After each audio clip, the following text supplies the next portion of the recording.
visit. The suspect was reportedly a 38-year-old man from Downey, California, who had several weapons in his possession.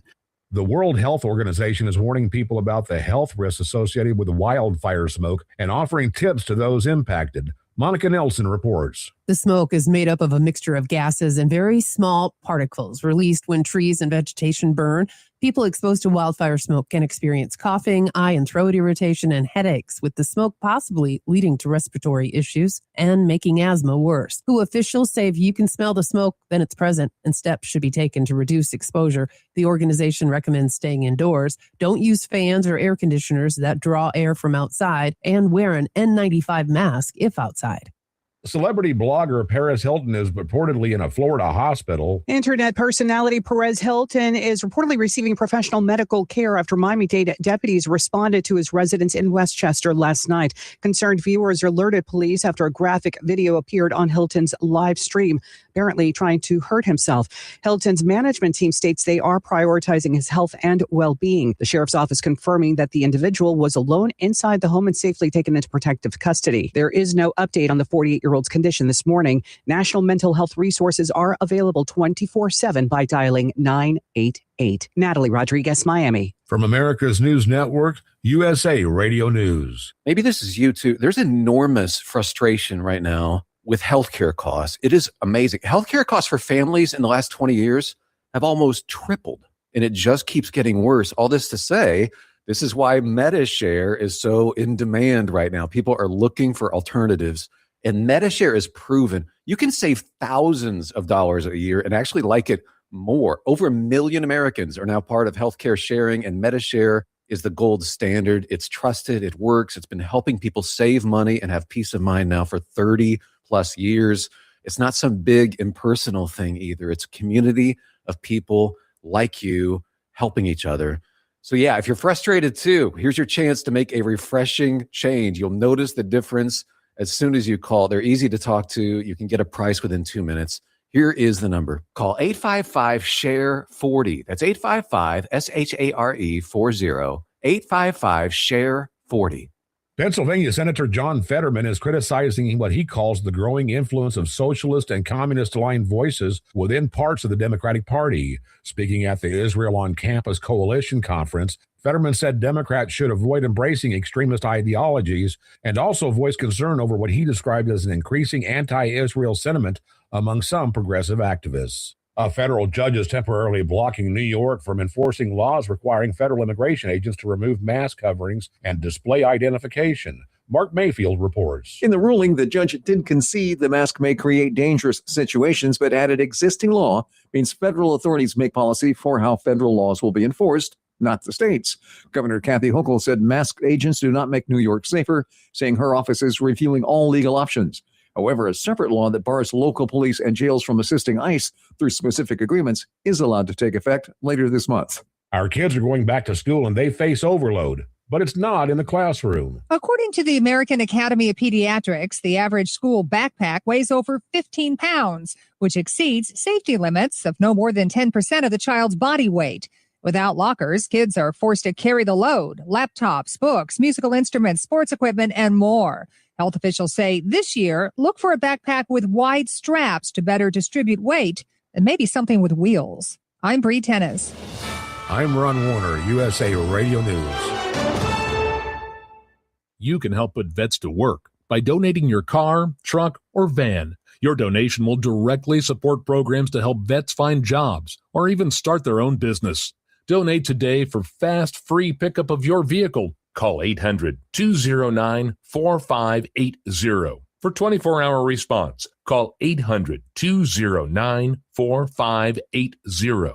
That's 800-209-4580.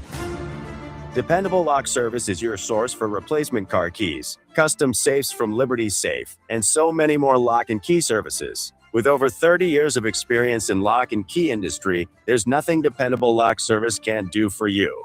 Whether you're looking for duplicate automotive chip keys, rekeying commercial and residential locks, or custom safe building, we've got you covered. Call 603-886-0559. Nashua's Dependable Lock Services, 24 hours a day, 7 days a week.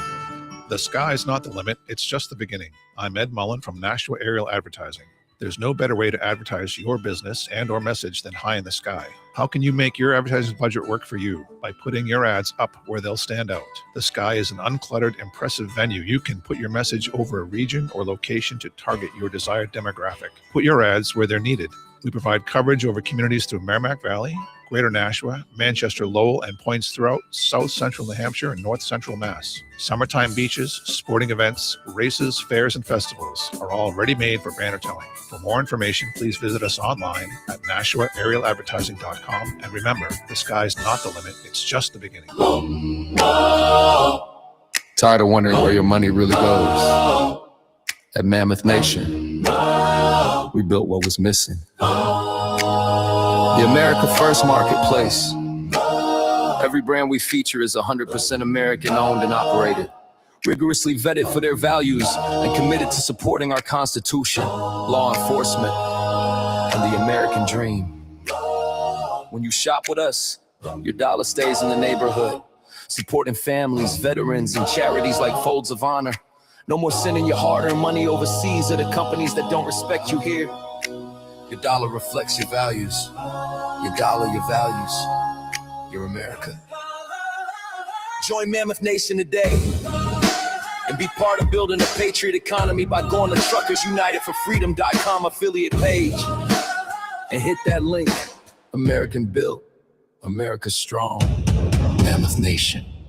The views and opinions of the following show do not reflect those of WSMN, its owners, and/or associates. Welcome to the Common Sense Conservatives, a political discussion group about current events and other government-related matters every Wednesday evening from 7 to 8 p.m. Right here on WSMN 1590 AM, WSMN 95.3 FM, and streaming live on wsmn.live. Making sense of the inverted reality we are subject to every day, the Common Sense Conservatives are here to help bring you back to reality.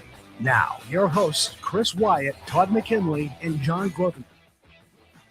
Hello, everybody. Welcome to the Common Sense Conservatives. Yep, it is another Wednesday night, and we are here, except for Chris Wyatt is in Africa or South Africa, and he has run himself down tired. Man just runs like a racehorse. He just never stops. Right. So he's taking a break tonight. He is wiped out, and we don't begrudge him that at all. He's earned it. He deserves it. Todd now will be holding down the fort here. How you doing there, Todd? Hey, not bad. Looking forward to our guest here. Hopefully the Colonel's convalescing very well over there in South Africa. To our South African audience, hey, he's still going to be there, I think another week or so. I'm not sure his full timeline, but he is doing meet and greets over there to the fan base over there. And of course, his own fan base, which is most everybody, right? He has got a good following over there. I'll tell you what. He does. And it's helped the show, I think, in a lot of ways. Oh, I think so. I think it has. But we got a short time here with Monty, so let's go ahead and bring Monty in and get discussions. Todd, and I'll let you go ahead and lead in with Monty. Right. Hey, folks, for everybody who's listening on the radio, you don't have to worry about this. But those who are watching on social media, you're not going to see Monty on screen. He is calling in. That's right. It's Monty Fritz, current state rep, very likely and perhaps the next governor of Tennessee. Monty, welcome to the show.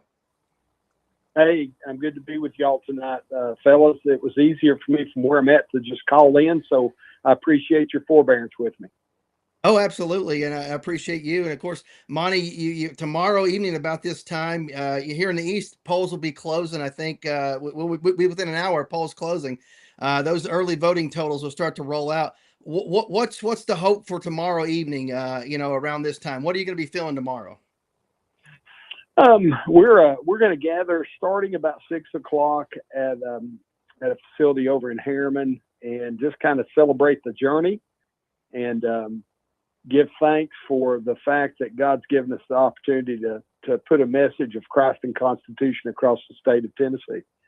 And we've done that. I feel like we've done well with it. The Liberty and Less Government move has really caught some traction.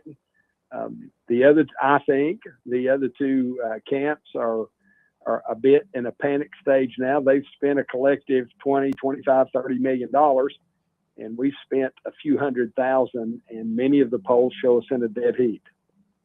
Right, absolutely. Yeah, I'm seeing a number of places, that are putting out numbers, and a lot of reputable news sources in the state that are showing you within not in the margin of error. I mean, striking distance within a point or two of Marsha Blackburn, who's the front runner, as well, quote unquote front runner.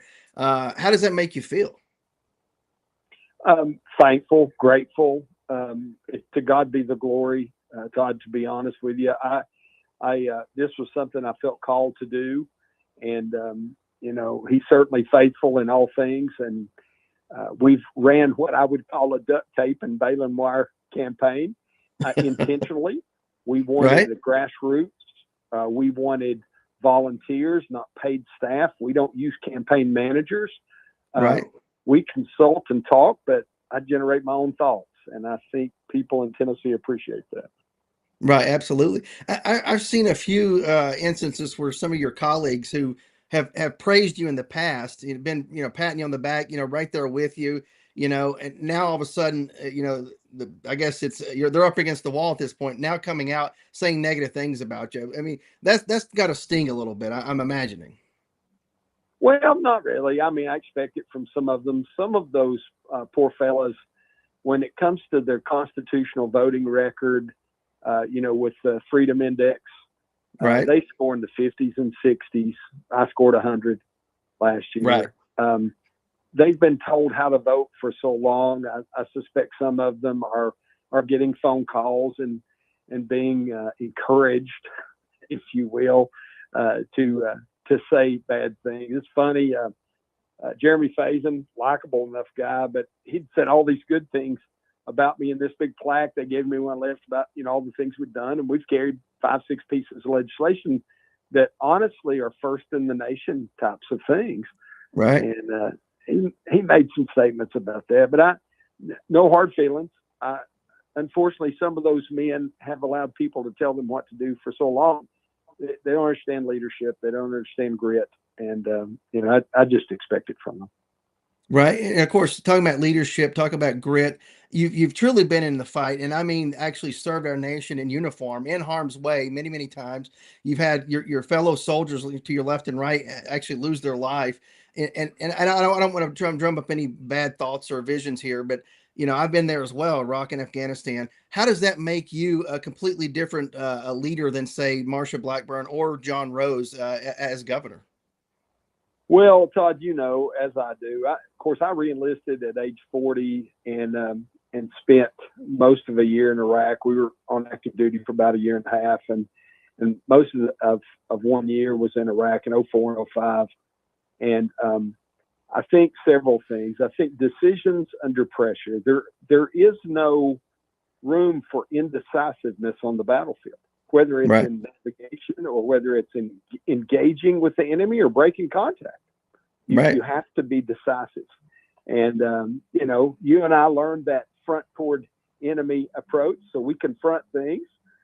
Many of the politicians, it seems, they avoid things. I saw Congressman Rose today put out a video that he's challenging Senator Blackburn to debate in the general election. Now, I just found that extremely comical because he was unwilling to debate me in the primary. He had at least 2 opportunities, many more than 2, but 2 official opportunities. And he chose not to do that. And I'm thinking that Congressman Rose might just want to debate ladies rather than men. I get that. You're the only person, the only candidate in the Republican race who's said, "Hey, I'll debate anybody, anywhere, at any time. Just invite me." And we even did an article with the Tennessee Conservative about that, and why they would avoid, debating. And then, of course, when faced with a reporter asking a reasonable question at an elevator, that elevator door couldn't come, fast enough for her. And I've seen her run away from veterans and veterans groups doing the very same thing, just asking her reasonable questions. And it kind of blows my mind for somebody who likes to send everybody to war on a regular basis, right? She always talks about bombing this and bombing that, but, doesn't want to really answer a veteran's questions. I'll pause and let you get a thought in on that. Well, I will tell you, I think you and I both are disgusted by that behavior by many of our folks in Congress. They do send us off to war. They don't have any problem with that. Bomb this place, bomb that place. get us $39.5 trillion in debt. And Correct. you know, the scars on our fellow soldiers and Marines, airmen, and sailors. And I think part of the problem is, I think part of my advantage in being a veteran is I understand that impact of leaving a family. My family understands that. And the truth is, sometimes these entitled politicians, they don't have anyone even close in their family that served. Right. And I think that when you look at the votes they've together made, they entangle us in Quad agreements with other nations in the Pacific. Congressman Rose has done that. They've, quite honestly, there's a lot of people upset about this last National Defense Authorization Act, not only in the growth of how many dollars are in it, but some of the sovereignty that might be impacted, our sovereignty that might be impacted by it. And they just don't seem to get it, Todd. I don't, they don't think like you and I do. Can you explain that ahead, as far as our sovereignty being impacted? Well, sharing our military technologies with any other nation and putting that in law in a National Defense Authorization Act, I think most people find that abhorrent. I think the number is $1.3, $1.4 trillion, and we continue to grow the budget. We still have soldiers in everywhere from Fort Riley to Fort Knox, probably young soldiers that are struggling to feed their families because of the pay. And we're not putting enough into the housing and to taking care of the families, the soldiers and their families, and Marines and sailors, et cetera, et cetera. And I think when we start to see what we do with some of those dollars, and then a willingness to put things in writing that might impact our sovereignty, that's a great problem. That yeah, is big an time. issue. So you're talking about Section 219 of the Act, I believe, and it was, I think, originally 219. Didn't it change to 224 or something in the final draft? I'm not Very sure. very think likely. It changed. Yeah, I think it did change, but it started out. You're correct. It's 219. Yes, sir. Yeah. No, I read it, and I did see how we're supposed to share information and things like that. But don't we already do that? Like we have the Five Eyes and other alliances where we share information and do these sorts of things. We probably do. I don't know that we put that routinely in National Defense Authorization Acts, though. I think sometimes those are in the form of a treaty. Yes. Yeah, right. Absolutely. Yeah, form of treaties. That's a little bit different yeah. mechanism. Right. Exactly. So treaties are easier to amend than, say, a statutory law. Well, that, and it's somewhat of a departure of just the way we do diplomatic things. And so we've done that some in several areas over the past years. I think they're problematic, and I think it ends up costing Americans in sovereignty and production capabilities for our domestic. You know, we lead the world in what we make for military arms, I think, and I'm sometimes concerned that we put that technology in the hands of others. So we also seen Trump is attempting to promise giving a lot of military equipment to Saudi Arabia and other Mideast countries.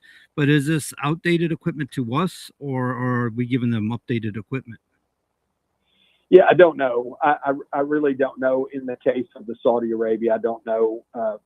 I would think even a generation or two old for us is probably much more technologically advanced than most of those other nations have, and that presents some concern for me personally. To be honest with you, for me personally, like that,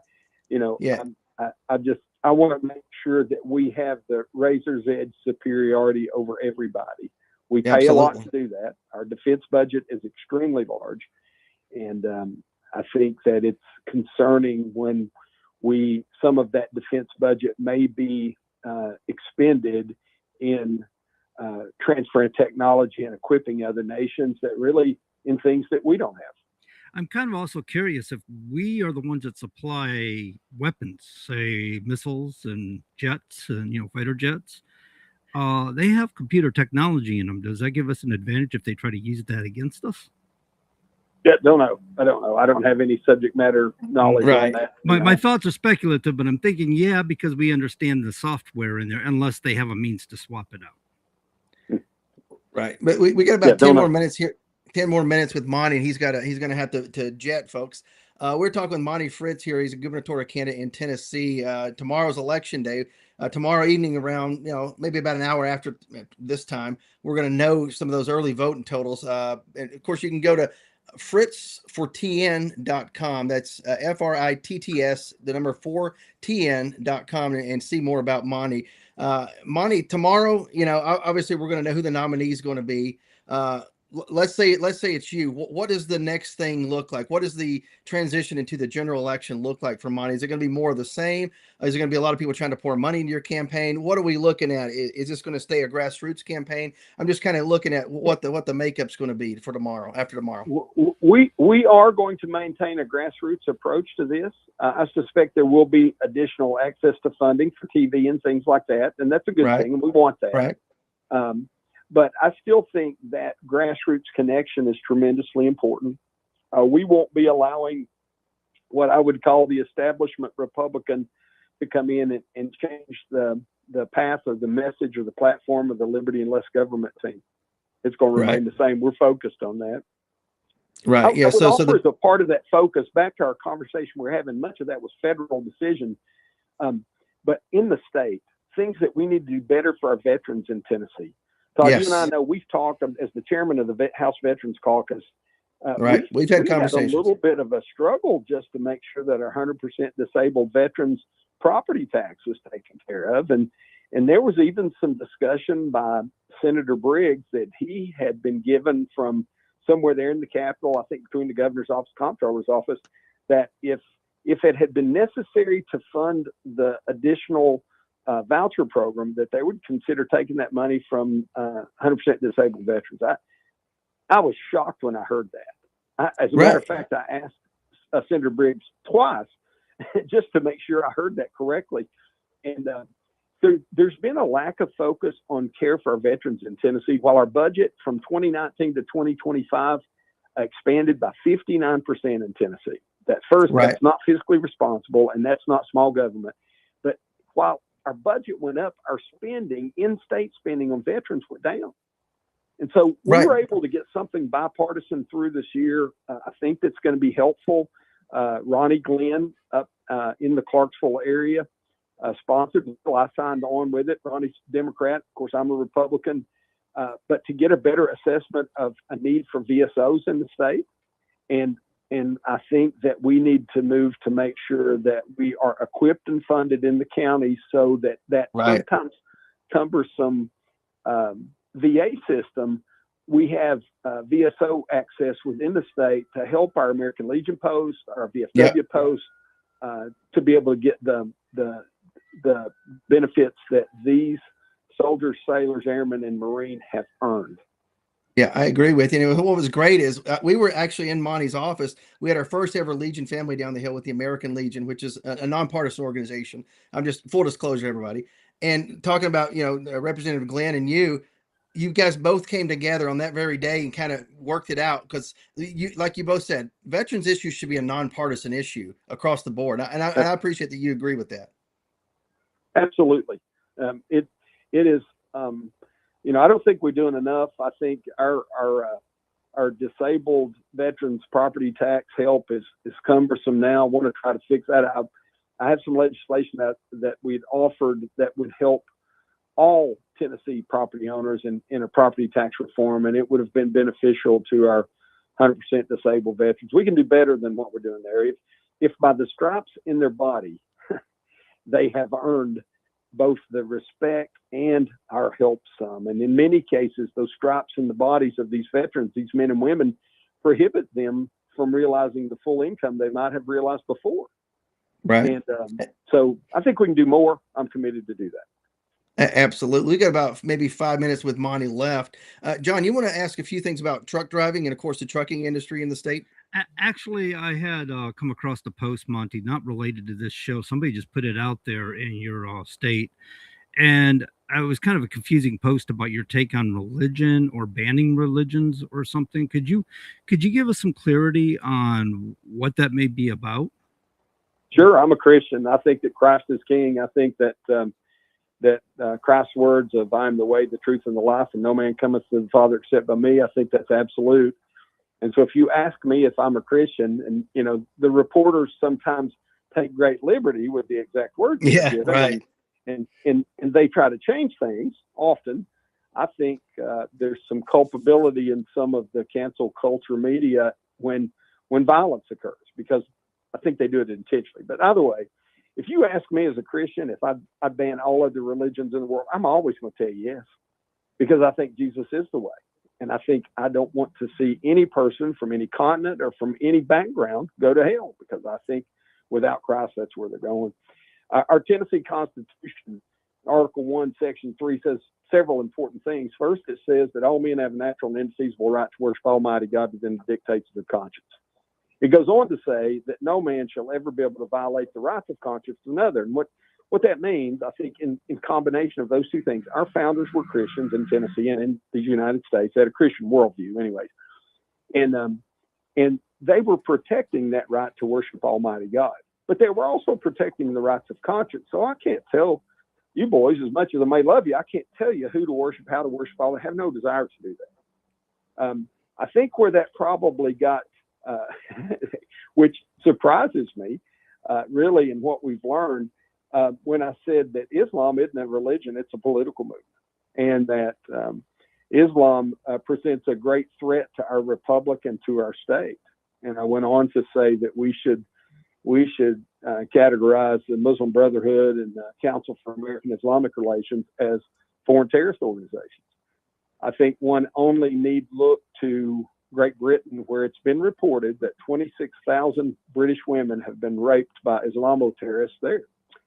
I think that we look in Dearborn, Michigan, and we see what's happening today, and we see that this is not the peaceful movement that many want to categorize it to be. It's a political movement that at the point of a gun or a spear will force you into their ideology. And I think that's incongruent with our Constitution in Tennessee and in these United States. And so anything I can do as governor to prevent establishing bases in this state where jihadis are trained up to take the lives of Tennesseans and Americans, and to take actions repugnant to the Constitution, I'll do it. There you Absolutely. go. So you're not looking to ban religions or anything, but it's the actions of men is what you want to address. And I agree with you. And I kind of personally, Monty, I'll just go out there and say it. I've called Islam a cult, because any religion that requires somebody to act violence on another person, right, to bring them into their religion, to convert them, can't possibly be a religion. Any religion that wants to kill other people because they don't believe or they're considered infidels, how do you call that a religion? It's just a very, very large cult in my eyes. I understand there's peaceful Muslims, and I don't want to pick on them, but the concept of jihadism and stuff in a religion, to me, is just unacceptable. I want to see them be saved. I want to see them come to know Jesus and be saved. But the movement of Islam is different from that Muslim man or woman, because the movement is their writings direct them to fight, to war with those who don't adopt their ideologies. And we see that all over I think sometimes, my friends, we forgot what happened on 9/11. Thank you. I mean, thank you. Right. When you look at New York City and what happened there, and the 3,000 plus lives that were lost, and families changed forever in just that place, not including Pennsylvania and not including the Pentagon. But when you look what happened on that day, and now we have a communist Muslim, and he's both.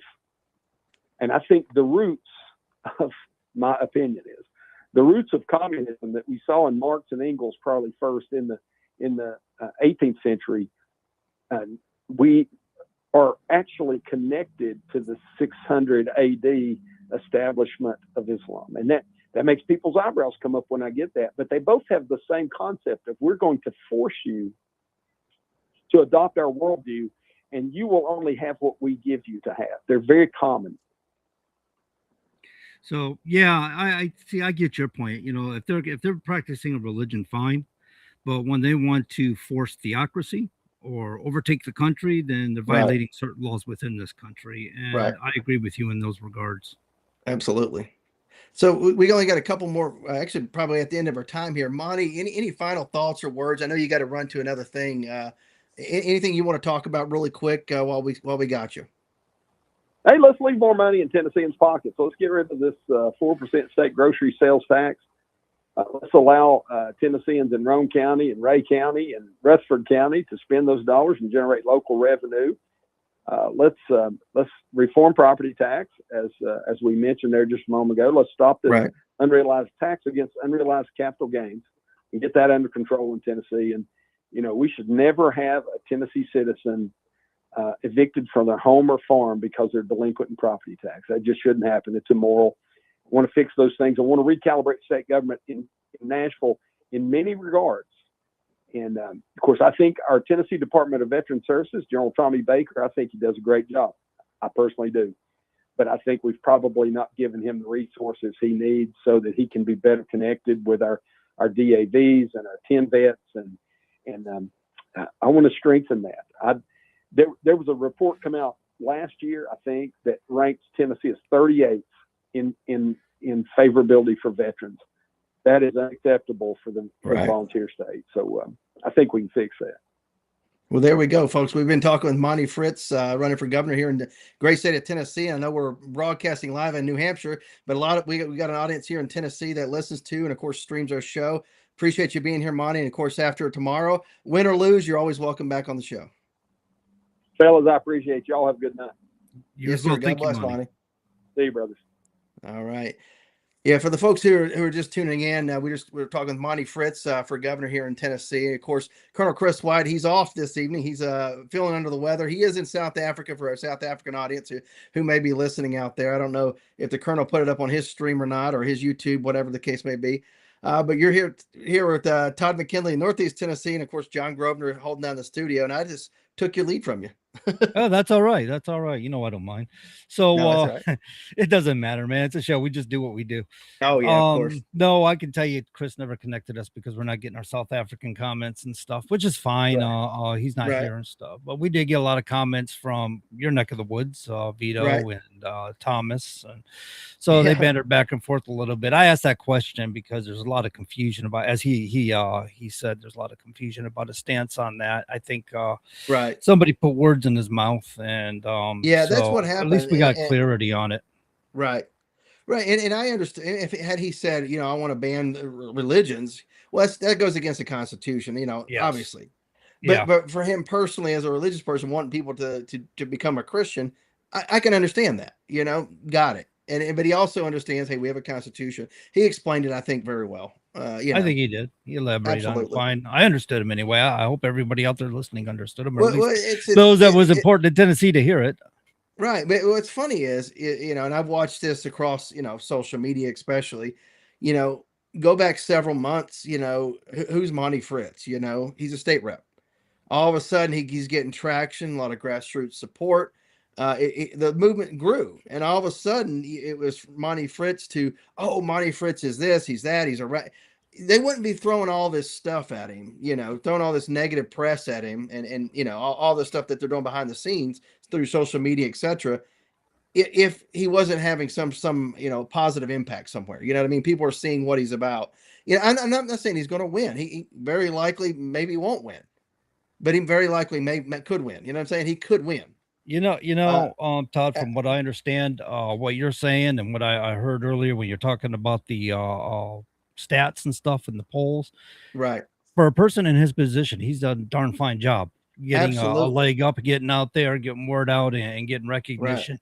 Right. If he hits the polls like it sounds like he's going to hit those polls, even if he doesn't take this election, he's done a good job. Absolutely, and I think if let's say he doesn't win, okay. That message of less government, and liberty, you don't have to vote for the known personality, if you will. You can vote for somebody who actually understands what it is to serve the country, not serve special interests like so many people do, especially in Washington. If you've been in Washington long enough, you're serving special interests more so than you're serving the people that you're supposed to represent in your home district and home state. It just happens that way. That's why, you either need term limits or people need to actually vote in larger numbers and vote some of these people out on a regular basis, which rarely, if ever, happens, because people are so disillusioned. In fact, I published a little article today on my blog because I didn't want to wait to see if the Tennessee Conservative wanted to publish it, which it's up to them. But it's called Modern Day Bread and Circuses, available on toddmckinley.com. It's the first blog post that's on there, and I talk about the time of the Roman Republic. There was a satirist named Juvenal who wrote about the bread and circuses, if you will, the games, the free games, all the food that they were given, the grain, all the basically their entire needs. If you're a Roman citizen, especially living in Rome itself, which was the bulk of the population, which all the decisions were made right in the city of Rome. They looked the other way and shirked their civic duty to keep their government, responsible to them, and basically allowed themselves to be bought off. They became fat, lazy, and happy. And now you look at our society, $40+ trillion in national debt, and people don't fathom what that is. People think the debt and deficit are the same thing. Oh, well, it don't matter, whatever. We can just vote to raise it. No, it's going to come due soon, and you're going to collapse. I mean, deficit leads to debt. Absolutely. We went to like 10 trillion, low 10, maybe single digit trillions when George W. Bush was in office, to 40+ trillion now. We're 20 some years past, down the road. I mean, it's ridiculous. How is that possible? We have a runaway Congress. They just want to spend. They want to make these programs. Look at they in 2012 they go off and create Obamacare, then turn around and say the Affordable Care Act, but it's not affordable, so we'll subsidize it with what? Deficit spending. But also endless wars, like a war in Iraq, as an example. That was a war of choice that we were lied to get into, for crying out loud. That was 10, 15 trillion, however many trillions that was. We weren't focused in Afghanistan, so we had to put in more money during the 2012 surge, which I was at, by the way. Trillions more for that, and then we left abruptly. Like, come on. Don't forget that $3 trillion that disappeared and was unaccounted for. Nobody ever knows where it went. I mean, that was $3 trillion in the early stages of the war, and everybody's going, well, where is it? And everybody cries about, and they're distracted with fraud, waste, and abuse. I get fraud, waste, and abuse is a problem, but it's not a $40 trillion problem. $40 trillion that we spent legally above board here, folks. I mean, come on now. That we spent above board. Some of it was grafted off, but that doesn't account for this. Your members of Congress, both Republican and Democrat, have done this to us. And yet we have tribal loyalty, for crying out loud, to vote for the same old people over and over, because after all, it's not them, it's somebody else, or it's the bureaucracy. You think about it. Right now, Republicans are in control of the White House, right? So what do Democrats in Congress do? They blame the bureaucracy and the executive branch. Well, what happens in let's say 2020 or the next election, or whenever we switch over to Democrats? Hopefully never. But let's say the next president's a Democrat. What are Republicans in Congress going to do? They're going to blame the executive branch and the bureaucracies, right? It's always the scapegoat. It's never them who actually are the ones who come up with the budget, who's supposed to pass the budget, and who vote on it. It's not a bureaucrat somewhere. It's not even some a contractor who drives up his price a little bit. He's not the problem here. It's the members of Congress, by and large, that are the problem. And of course, frivolously spending money. They have no direction. They have no discipline. Aren't they supposed to have a deadline every year for a balanced budget? Which we've blown past for decades now. We do continuing resolutions, CR after CR, or the government's going to shut down. Oh, it's the Republicans. Oh, it's the Democrats. No, it's both of you. It's both of you in Washington. That's the problem. It's very few in Washington that aren't the problem, who try to do the right things, right? And whenever you do the right things, you get ousted from Congress sometimes, right? Hey, you want to release the Epstein files to figure out who the pedos are? Yeah, let's do that. Now get out of Congress. You're horrible. Come on now. Yeah, well, we saw You how they know? treated Sentiment when she Come didn't on. vote their way. They were like, "Okay, we don't support you anymore. We just blackball Right. you." And she fell out of the Democrat Party, and the Republican Party's no better. I understand they got their party and the party controls. I've said it before on this show. I've seen people that were front runners in races. Oh, we got a call. We got a call. And no, we don't. And that was a spam call. Anyway, I should turn down my phone volume, but they're I supposed thought to it be was winning the the studio. races, and they're told they're not going to win. That this other guy's going. I've seen this. I've literally talked to people this has happened to. Well, General And Bolduc, next right thing there you know, in New this other Hampshire. guy, this other guy that was pointed to, actually Bolduc won his primary, but Right, but this I'm other saying- guy they pointed to takes the race, and the guy that was the front runner didn't get it. Now, how do you figure that happens? Right. I get it. But they take their money and they run away because, well, if you're not going to, if you're going to sit there and represent the people you say you're going to represent, like General Bolduc said, I'm going to represent the people from New Hampshire. Well, you're not going to do this, and this for me. No, I'm going to represent the people of New Hampshire. He took it. Mitch took his money and left, now look where he's at. In a He coma did. if he's He still, did. If he's still alive. If he's still alive. Hey, look, Right. they're giving proof of life images. AI is a great Yeah. thing, Todd. Right. If people are comparing it to, they're going, wait a minute. They're comparing pictures and stuff going, I'm Yeah. not sure. Yeah, I love how they got him. They got him Bert and Ernie. They got him dressed up. You say, all sorts of things. Star Trek characters. It's kind of funny. I love it. Remember Weekend at Bernie's? Yeah. Oh yeah. So There it comes was such a Mitch good movie into the that- White House with two such people. a good movie. They made the second Weekend at Bernie's, which was set the weekend after or something. It's like, at what point does Bernie start to smell here? You know what I mean? Come on. Bernie started to kill this party, man. Yeah, I Right. said White House. I meant Capitol building. Yeah, dragging Mitch into the Capitol building, kind of like Right. walking along. He's just drooling. It's like, no. No. It reminds me of that lady who took her deceased uncle or whatever to try to get a bank loan. And he's like, oh, he's just very sick. And she's trying to move his arm to sign. He was dead in a wheelchair. It kind of reminds me of that. He's going to go in there and vote. Rings a Mitch's going bell. to go vote. Mitch, raise your hand if you can vote. And they're just kind of lift it up with a little pulley. Somebody with a stick behind him. Plop. No, that's an IV. That's in his arm. That's not a rope tied around his arm. Raising. That guy's not raising Anyway. his arm. He's just a nurse trying to help out with the IV. Yeah. I'm voting aye. Yeah. Who was that? Anyway. I mean, we've had what president was it that was sick, like deathly sick, and his wife was basically making all the decisions. I don't know if it was right. I know Roosevelt was sick, but I don't think it was him. I think it was somebody. They were hiding it anyway that he was sick. I mean, like in bed, sick and couldn't make decisions and stuff. But instead of coming out saying, "Yeah, he's got to be indisposed and somebody needs to run this country," she was just making all the decisions. Say, "Yeah, I was just talking to him today, and this is what he said we should do." And Right. I remember the history that supposedly happened at one time. Probably happened more than once. Right. Oh yeah. Actually, I'm coordinating a tent for tomorrow. I'm getting going to be working the polls for somebody. Actually, the person we had on last week, John Crawford, there. Oh, nice. Yeah, and him and a few other people. So, yeah, there we go. Wait a minute, is he not in this primary, or is he? Yeah. So his primary will be tomorrow, actually. Oh, okay. So you got 2 different days for 2 different. No, it's all tomorrow, the 6th. So tomorrow's this Thursday. So that's the primary. We've had early voting going on right now. So tomorrow's the actual day, the final day. I'm off a day. I was thinking it was supposed to be because I think Aaron on Facebook said something about it's Tuesday, and because he did early voting, so he'd forgotten, and so it's Thursday. For some reason I was thinking he was off one day. And, yeah. So some people have already voted. I voted last week at some point. I can't remember. Yeah, we usually have about 2 weeks of early voting in Tennessee. No excuse not to vote. And while we're touting numbers being up in this county or that county, in my county was 100 and some thousand registered voters, and I can't remember the last number. So I'll be on the low side. I think let's say 100,000. It's 115,000 probably, and we'll probably have, if we're lucky, once all the votes are tallied,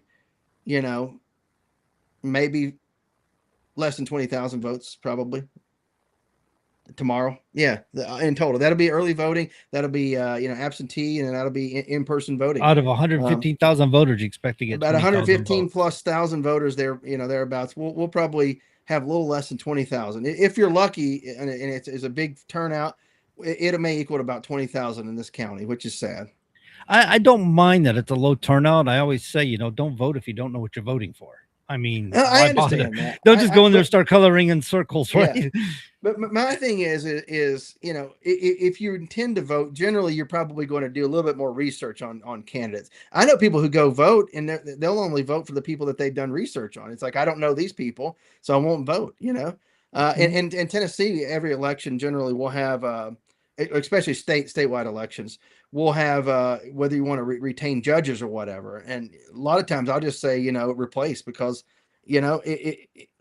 it can't hurt to replace you, if you will. I mean, I'm not doing any research on it because you're not really running for anything. It's a matter for the governor and I guess the state legislature to replace the judges. So it's not like me. a consensus. You're not voting them in or out. Right, Consensus right, for the governor and to of build course, off. whoever the next governor is will be able to choose their own judges, which I don't have a problem with that. Whatever.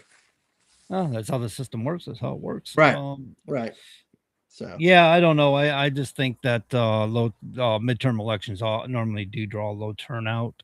You hope that people know what they're voting for, but Republicans don't make that an excuse. We need you out there. We need you out there. We need you out there. Or conservatives, I should say. Republican don't mean anything. If you're a conservative, get out there and vote for the right people. I'm gonna step away real quick and make a phone call. So well, I guess Todd's making a phone call. So let's see. What do we got going on here? I see Mike Rowe had a thing going on here the other day. Something about offending people for communism, right? I don't want to get into that one. Too much to get into there. Did Mike Lindell resign? Oh, no, he resigned as CEO. To concentrate on his bid for Minnesota governor. It's interesting. Billy was bringing him up yesterday. Seemed like he was limited on his platform compared to somebody like Brad Kohler. It would be interesting to see Brad Kohler win as an independent in Minnesota, because he's more of a conservative. I don't think he's really centrist. I think he's conservative, and he's an independent. And he was the one I was talking about who had run on the conservative platform, on the Republican platform, and was the front runner. And apparently he didn't win that for some strange reason. Todd, I see you're back. Yep, back. Sorry, I had to make that phone call. So that way tomorrow when I'm working the polls and the sun's beating down, I'll have at least a tent to hide under for a little bit. You know what I mean? Yeah, no, man, it feels good to get out of the sun, because that's going to beat you up. Especially when it's humid out and stuff. You need a nice cool breeze and some shade. I do that sometimes. I'll be working on the truck or something, and I'm getting burned out there because I'm not getting any relief from the sun. You're trying to get a job done because you want to use the vehicle for the next day, and it's right. I just feel like you're standing out in the desert, getting dehydrated, burn up, and sweat in your eyes, and you can just about pass out from the heat. You're like, man, I just go back. I'll go sit in my car for a little bit and catch some AC. There you go. Yep, I changed the transmission, or I helped change the transmission yesterday out in a tractor, a little lawn tractor. So had jack it up, drop it down, put a new one on, all that stuff. I don't see any dirt on those hands.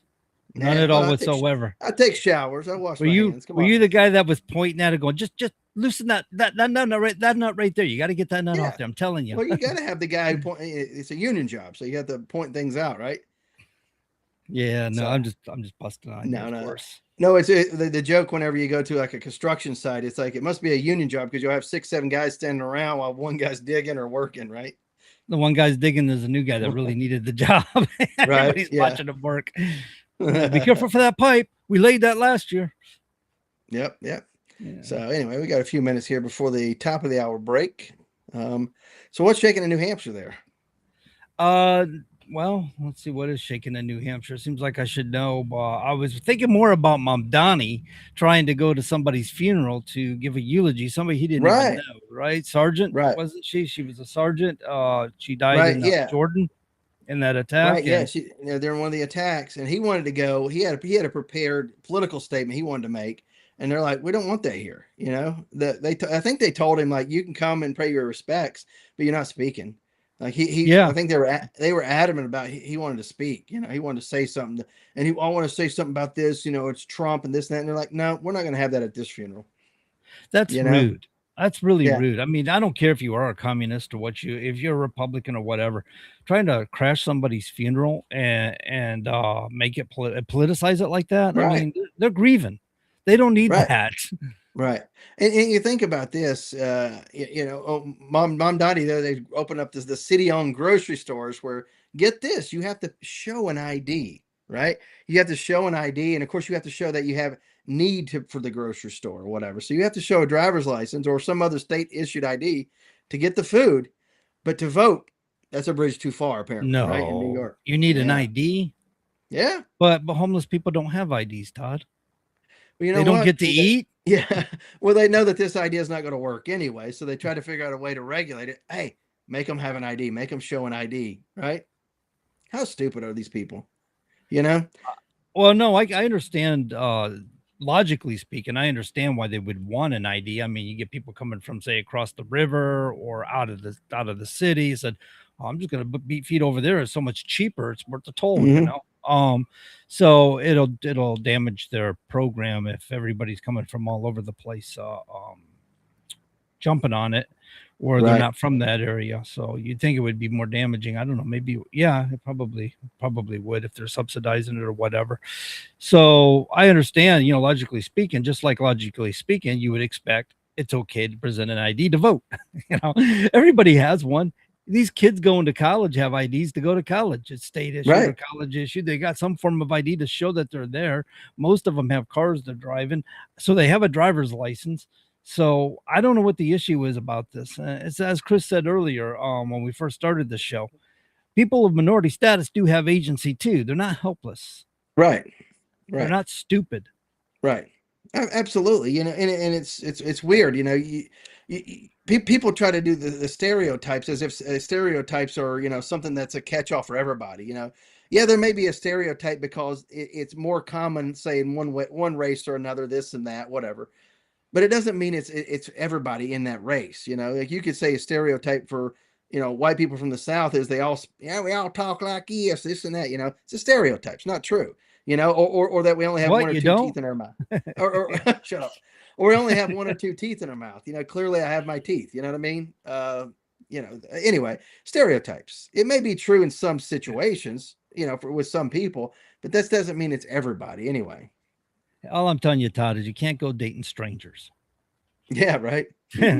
So anyway, no, I told somebody that one time they were talking about the inbred thing and stuff. I grew up in Florida, and you're right. I mean, people missing teeth and stuff like that's all over the country. It's associated with being impoverished, not necessarily being from a region of the country. You're right. They create these stereotypes, and a lot of it is probably more through entertainment sectors than anything. Comedians and old shows like remember Hee Haw and stuff like that, where they kind of played off the whole country bumpkin thing, and it was just entertainment, and people just took it to well, that's all they knew. If you're not from that area, right? You're from New York City, you don't know what a country bumpkin is. Right, for sure.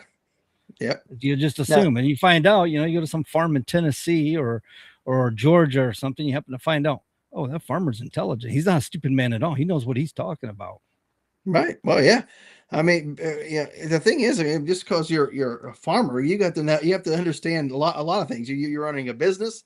At the same time, you have to know your agriculture. You have to know what plants work, during what types of year, what types of soil, what you're pH putting on levels, it. I mean, all sorts of things. Yeah, you have to be able to do testing and stuff like that. I mean, if you're raising animals, whatever the case may be, you have to understand this. I mean, it's not, oh, I can just put a bunch of animals out there and throw a bunch of seeds out there and I got a farm or a ranch. It doesn't work that way, folks. Those animals will die pretty quickly and your plants will die quickly, and you will not have a farm after the county comes and seizes it, right, and sells it off. I was talking to a truck driver, said he was out there at a Walmart distribution center in Arkansas, and he said he was just sitting on the steps, and this old man comes in pulling up with an old beat up pickup truck. The guy gets out of the pickup truck and he's in overalls, and he's like, "How you doing there, driver?" Yeah, he's talking to him like a normal human being. And he asked me, "Is they taking care of you in here?" And he's like, "No, they can't unload me because their system went down, so I'm stuck here for the night." He goes, "Well, let me check on that." And he comes back and goes, "Honestly, I can't help you out, but here, I want you to have this discount card, and it's good for life or whatever it was." And yeah, it turned out to be Sam. It turned out to be the owner or founder of Walmart, and he just looked like anybody, off the farm. He looked like he'd been a farmhand or something. He was so down to earth and normal. It's like nothing pretentious about the man. Right. And usually in situations like that, families where you have one generation that builds something big, becomes very successful and wealthy, usually it's within 2-3 generations. A lot of that wealth is squandered out the door. And I get it. They have a lot of money. If they're smart, they put it in family trust, etc. That would never have to pay taxes on. They can live off trust without never having to pay taxes. I mean, if they're smart, they're doing something like that. I mean, if they're stupid, I they're just think going to Walmart family Yeah. are doing quite well. They picked up where he left off. In fact, they've taken it further. A lot of people accuse them because of greed and stuff, because they saw the dollar signs in it. So they did well for themselves. As less far as than made it. It's not made in America like it used to be anymore. But that at the was same happening time, when the founder had it too. Yeah, he was succumbing to that. He's going, I hate this, but I gotta do it. Yeah, if they're foolish, they'll squander it and go through all that money. And a lot of times that's what happens through 2-3 generations, and most of it's gone, and you're living off very little. Yeah, that's because they weren't taught how to manage money. Right. But anyway, that kind of money. I mean, you get money like that. Quickest way to get bankrupt is win the lottery, right? Isn't that what they say? People that win the lottery are bankrupt in no time because they don't know how to manage that kind of money. They go through it. They buy this, they buy that, and then next thing you know, you're putting it in things that aren't making you money. It's just costing you money. So anyway, we had an election yesterday up in Michigan, and El Said, who's the Democrat nominee now, I guess, for the Senate seat up there. El Said campaigned backed by over 100,000 from dozens of members of group with alleged terror ties. It says Grand Rapids, Michigan Democrat Senate nominee Abdul El Said's campaign has collected more than 115,000 from individuals who work for or have held leadership roles with the Council on Islamic Relations, or CAIR, CAIR, which has been designated a terrorist organization by the United Arab Emirates and formally designated or labeled as such in Florida and Texas. Interesting. Figuring out who's funding who right here. Dangerous stuff going on. What's the terminology? Infiltrate, increase, and expand. Right. And that's the concept. That's what Monty was getting to. I mean, we're being infiltrated. Then they increased our numbers. And I don't know if you heard about the Arkansas Homeowners Association.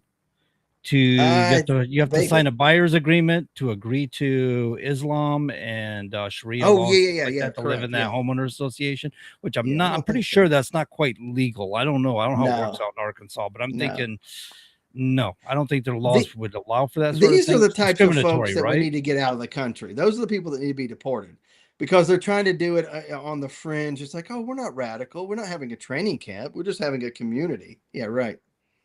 Yeah, discriminatory. You don't want anybody else buying in there unless they're Islamic. And I mean, we used to see in the old days, I mean, there's a reason why they call it French Hill over here, right? Because all the people from Canada, when they migrated down, they were French Canadians, and there was French Hill. But then you got Crown Hill was a different group of people lived on Crown Hill. And used to have to be what do you call them? Clubs, the Polish club or whatever. And I'm not from Nashua area, so I remember hearing about these things. But the point is, people used to stick with what they knew, familiarity. And now French Hill's turned more or less, Spanish, Hispanic, mostly now. But again, because they stay with what's familiar to them. Right. Well, I understand. So people do that. They run in cliques, but I don't see the people migrating up from Puerto Rico or whatever Spanish country they're from or island they're from saying we got to take over all of Nashua, New Hampshire. I don't see them saying we got to take over the country. And that's the difference, is they're not trying to impose a theocracy on the people of the United States of America. They're just trying to get along. Right. That's true. Yeah. And these folks that are trying to set up these communities, Sharia law, all this stuff, underneath everybody's nose, using existing law, using the Constitution, hiding. And of course, we got to expose this. I mean, it's dangerous. But it's nothing new. The thing about it is we knew it was coming all along because we heard about them in New York City when they were taking the mosque they built right there near 9/11, right there near Ground Zero. And they were, if somebody come walking along, they had a beer in their hand or whatever, in a little plastic cup or whatever they were doing, they were attacking them. We knew this years ago. It's just expanding throughout the country. But ladies and gentlemen, we've hit the top of the hour. So we're going to take us a top of the hour break and enjoy a little bit of news. And we'll get back with you when it's all over.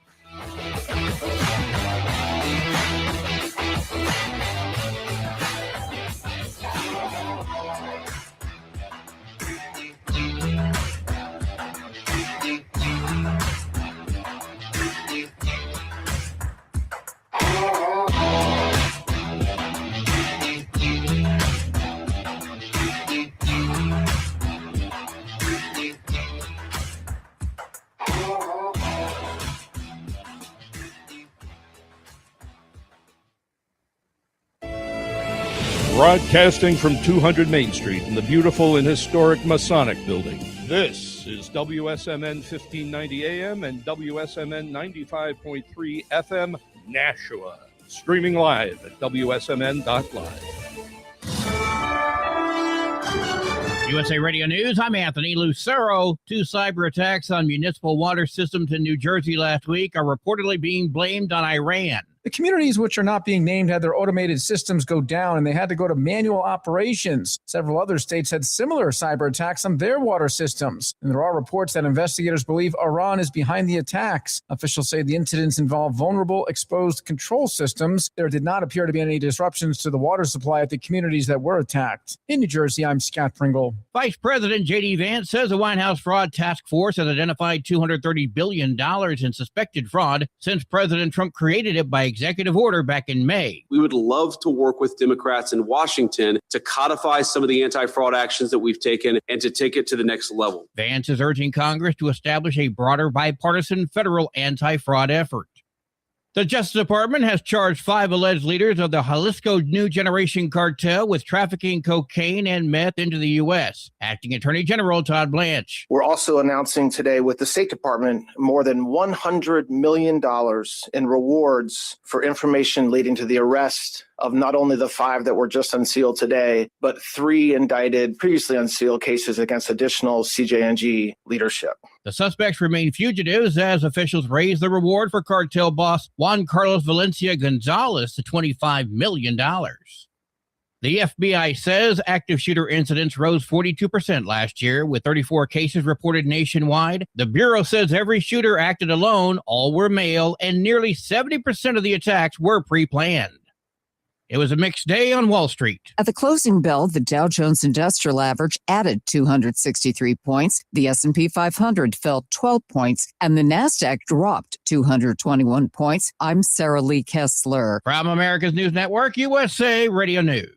Maybe this is you too. There's enormous frustration right now with healthcare costs. It is amazing. Healthcare costs for families in the last 20 years have almost tripled, and it just keeps getting worse. All this to say, this is why MediShare is so in demand right now. People are looking for alternatives, and MediShare is proven. You can save thousands of dollars a year and actually like it more. Over 1 million Americans are now part of healthcare sharing, and MediShare is the gold standard. It's trusted. It works. It's been helping people save money and have peace of mind now for 30 plus years. It's not some big impersonal thing either. It's a community of people like you helping each other. So yeah, if you're frustrated too, here's your chance to make a refreshing change. You'll notice the difference as soon as you call. They're easy to talk to. You can get a price within 2 minutes. Here is the number. Call 855-SHARE-40. That's 855-SHARE-40. 855-SHARE-40. Tired of wondering where your money really goes. At Mammoth Nation, we built what was missing. The America First Marketplace. Every brand we feature is 100% American owned and operated, rigorously vetted for their values and committed to supporting our Constitution, law enforcement, and the American dream. When you shop with us, your dollar stays in the neighborhood, supporting families, veterans, and charities like Folds of Honor. No more sending your hard-earned money overseas to the companies that don't respect you here. Your dollar reflects your values. Your dollar, your values. Your America. Join Mammoth Nation today and be part of building a patriot economy by going to TruckersUnitedForFreedom.com affiliate page and hit that link. American built, America strong. Mammoth Nation. Hi, Nashua. I'm Perry Cataldo from Choice Benefit Services, your local insurance agent that has dedicated himself to all the Medicare plans in New Hampshire. Whether you're just turning 65, new to Medicare, or already have a plan, I'll explain all your Medicare options and extra benefits that you hear so much about. I ensure you're getting all you're entitled to and all that you deserve. Nashua, don't get fooled again this year. Call Perry Cataldo at 603-461-5550. That's 603-461-5550. Or visit me online at cbsnh.com. That's cbsnh.com. I look forward to hearing from you. And remember, health is wealth.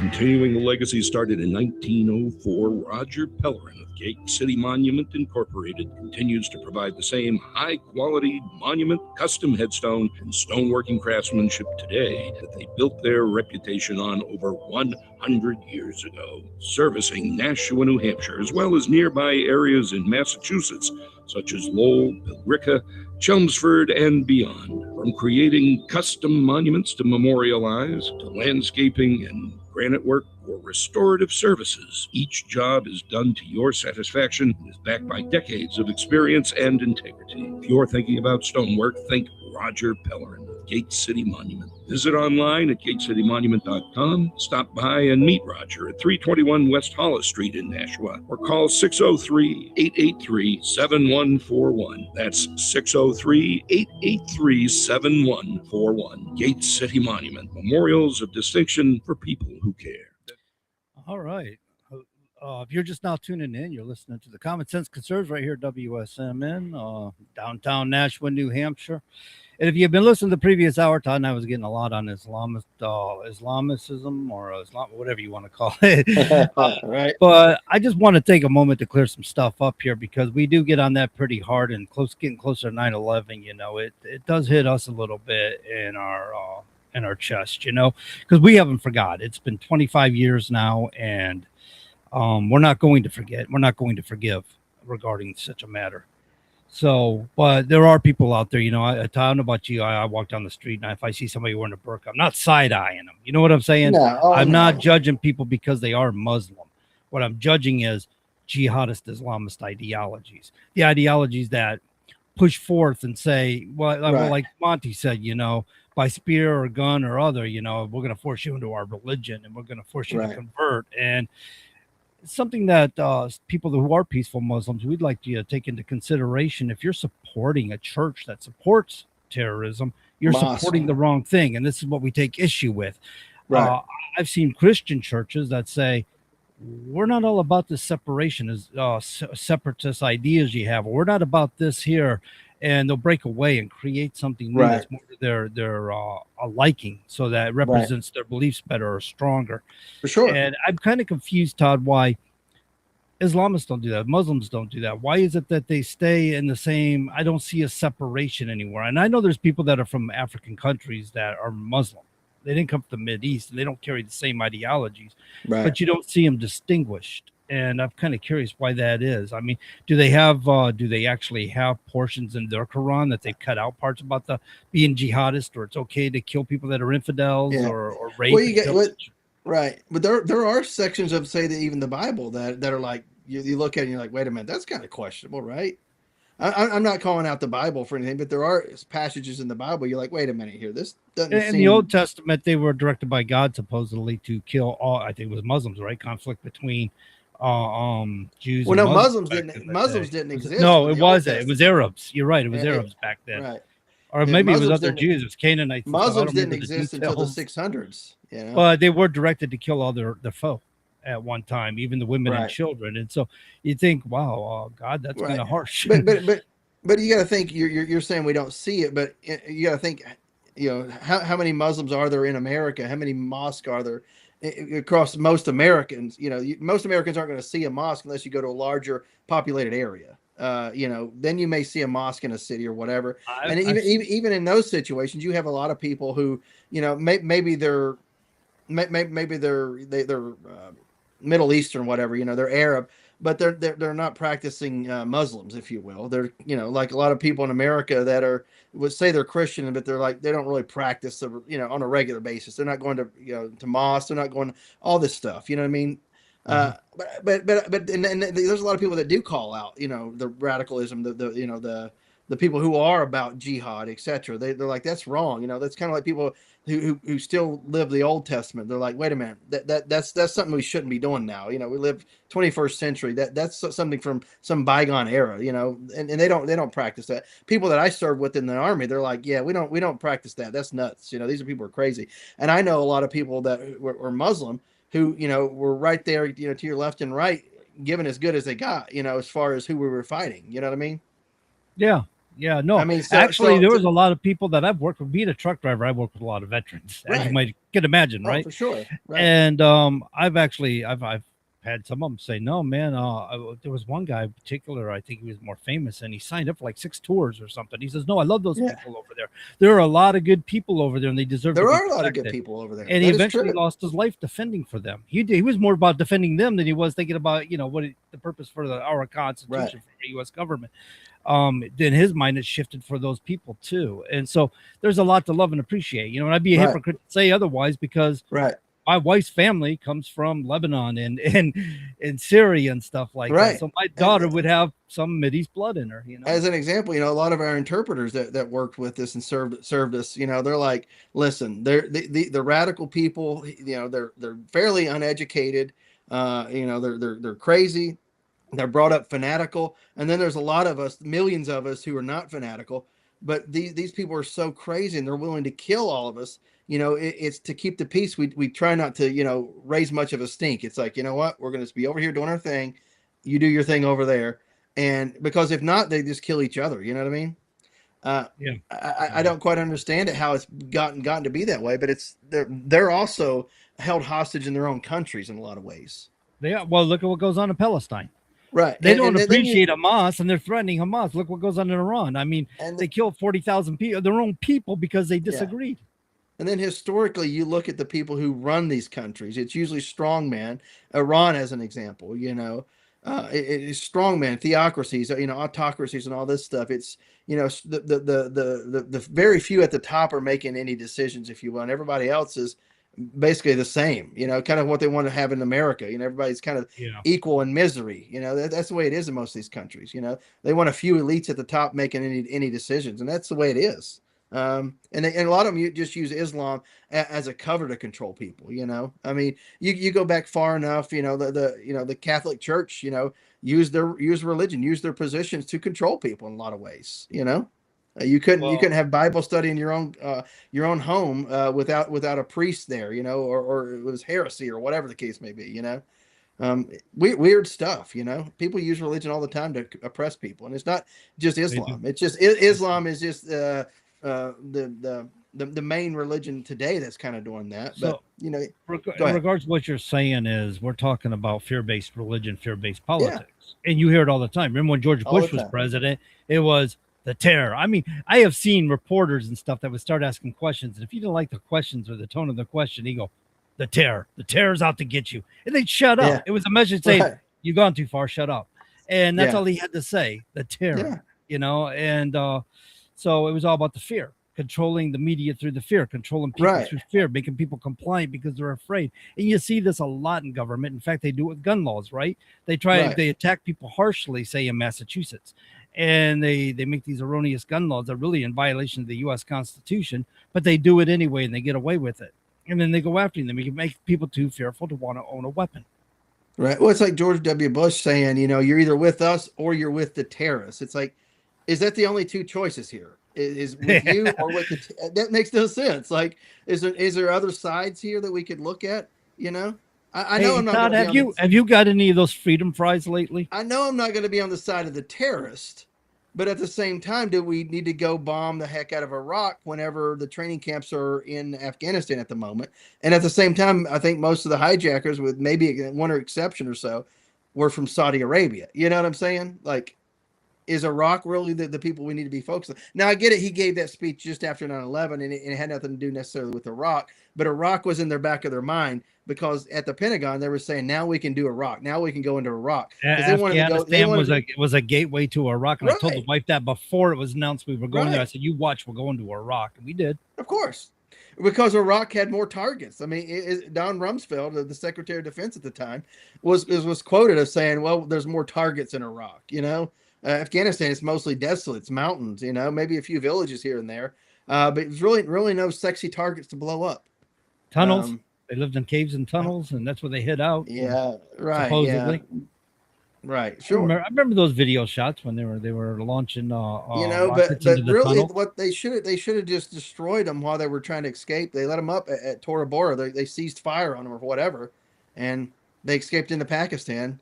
And we were there 20 plus years or whatever. Sad. Yeah. Yeah. Sad. And no danger of being defeated. It's like we kept spending trillions of dollars. We're going to defeat ourselves by spending more and more money. We weren't going to get defeated militarily. I mean, we're going to spend ourselves into oblivion, which is kind of what we did, right?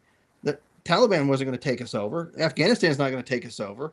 Iraq was not going to take us over. No, like Iran's not taking us over. We're going to do it from the inside. Allowing the wrong people into office, not being politically apathetic is going to allow the wrong people into office, and we're going to erode ourselves from the inside like we already are. I mean, with bread and circuses, well, because think about it. At our fingertips, what do we have? Entertainment, any number of streaming platforms, games, sports, whatever the case may be, betting platforms, all these vices. You want to order some drugs off online, and in a lot of cases, it's legal to do so. You know what I'm saying? You have drugs on every corner, and I'm not even talking about just illegal drugs now. Anything you want, and I'm not saying that some of these things are wrong, like CBD, THC, whatever, but I'm just saying it's at every corner now. And of course, we never talk about our horrible diets that are killing us. Think about diabetes, obesity, heart disease, things that are preventable. We're doing to ourselves because of our diets and stuff. We're eating 2,000-3,000 calories at one sitting, and we're doing it a couple times a day. I'm like, we're killing ourselves. I mean, look at how many people are just obese and have all these other health care problems because of our diets, and we don't check that at all. Hey, I got a nice level of fat going on right now. Yeah, well, took me a long time to put it there. I'll tell you what. No, come on. No, but obviously, John, you get out and you move and you're doing stuff. You just have old man gut. You don't have obesity gut, right? Well, yeah. Well, what ended up happening? I had an operation and I was sitting down, and I did kind of favor those M&Ms for while I was down. And I'm getting a little older, so I don't move around as much as I used to. I'll tell you what. When I was 40 years old, 45, even 50. I was moving around like a 25-year-old. I didn't mind. But nowadays, you look at younger generations, it's like, and I'm not making fun of anybody here, but growing up, maybe you had the one fat kid in class, and now you look at how many kids are just, purely obese. They could never serve in the military unless they lost a lot of weight and changed their lifestyle majorly. Even then, your body's already set itself up to be a certain way, and it's going to want to go back to that, So you're going to have to be vigilant your whole life, or unless you are going to be obese. And so it's a danger to, because people can't serve in the military. Also it's a drag on our healthcare system, because things that are preventable are now putting you in a hospital in front of people who maybe really truly need to be there, in an emergency situation. Plus, the number of people that are on the healthcare dole that we're all having to pay for more and more care for things that are preventable. Well, it is true. Todd, JFK, way back in the day, established the physical education program in our school systems to make sure kids were physically fit and healthy. Now, it wasn't necessarily he was going, our children need to be fit and healthy. And they need to play dodgeball. We needed fit and healthy children in case we ever have to go to war. That was his mindset. But the point is, it was beneficial overall for society. It was beneficial to those children to have the physical education, to have the education of it, to know and understand the concepts of phys ed, right? Of being physical and healthy in your physics and stuff. Learning whatever it was. We did. I remember when I was in middle school and high school, even aerobics became a big thing. Remember Gene Simmons and come on, ladies, pump those arms. And Richard Simmons. Gene Simmons. Not Gene Simmons. Gene Simmons was Kiss. a far cry different man. Not Kiss. He's funny. He's a funny guy too. Turned out. They actually had aerobics class. Now they did put me in aerobics class. And I'm looking at this going, take my shoes off and do what now? I'll take the lower grade. Thank you. I'm not set for aerobics, but you got something like, throw me a football. Let's go, Right. Nowadays, I don't know what all is done, but back in the day, we would run, we'd do all kinds of physical tests, especially depending on, you'd run the mile, have so many minutes to run the mile, so many pull-ups, push-ups, whatever the case may be. You got a minute to do as many pull-ups or push-ups as you can do, whatever, long jump, the broad jumps, whatever the case may be, all these things that you did. And, and you always want to do your best. Now, they don't do things like that. Now it's like, you can't play dodgeball. You can't do this. Can't do anything that's going to exclude somebody, or hurt their feelings. And like, everybody's not going to be able to hit a home run, but you can go walk around the track or something, Yeah, I remember chin ups, and you got the the kids that they get down out that bar and like, dude, you did 3. Come on, man. You got that other kid is like he did 30 or 40 of them stuff, and everybody in school knew him. They heard about that He's one. the guy. He's the guy. Yeah. And, but nobody knew about the guys that only did 3. They just got ridiculed in the moment. Right. Yeah, in the moment, that's it. Yeah. Or if you did more than the guy who set the record. But his buddy was grading. It's like you got 1 less or something. It's like, come on now, I did 5 more. Yeah, come on. Oh yeah, you always had that stuff happen. Oh yeah, you were last pick for sports, were you? Me? No, come on now, come on. I could play sports. I could run. I could run and jump and all that good stuff. Although my stature, I wasn't that tall and I didn't weigh a lot, but I could run all day and had great stamina. I had a high pain tolerance, so could get hit playing football. Tried not to get hit, but sometimes you're not always faster than the other guy. You get hit. It was half the fun, man. Right, It depends, man. I had a couple of hits. You come up a little sore on that one. You get a few of those psycho guys that they just love to hit with their head, and it's like you're gonna have brain damage. And now fast forward, 10 year, 15 year you're in, and they're like, hey, how are you? It's like, yep, you got the brain damage because you led with your head. Down. You led with your head. Never lead with your head. Come on now. No, I remember kids from high school, stoners and stuff like that. And I saw them after I got out of high school. It must have been 10, 15 years later. And talking to them, and it was like 2 minutes before they could respond because all the synapses was burned out. Right. It took forever for them to get the mechanical functions to actually respond to me. I'm like, okay. I had those, and we've had a lot of people die. We're planning our 30-year reunion right now. But anyway, we had a lot of people who died from drugs overdoses, and I think alcoholism got some people. But then there's a few people who in high school that were stoners or minor stoners that are pretty well off now. They went out and turned their life around. Now they're fairly successful, own some small businesses. It's good to see that as well. You know what I mean? The success stories. Some of them grew up and got over it. Some right. And they idolized it till they're still idolizing it today. Right. It ticks me off when I go to Massachusetts. There's a place I go to feel, and I got to walk through the wafting odor of marijuana. I hate the smell of weed. I hate it. And now, because there's a dispensary across the street, the employees are standing outside of the store smoking marijuana. I'm like, why don't you just have a beer? I mean, come on, guys. It's stupid to me. It's stupid. But legalized marijuana is ridiculous to me. I'm in for freedoms, and I don't think marijuana is that bad. I hate the smell of it, and I hate the fact the fact that I got to walk through it. Sure. Yep. Well, I mean, I like the smell of diesel fuel, but I don't want to sit there and smell it all day long. Like breathing all those vapors in all day long. Yeah. And I'm not advocating for huffing. I'm just saying that sweet smell that talking about.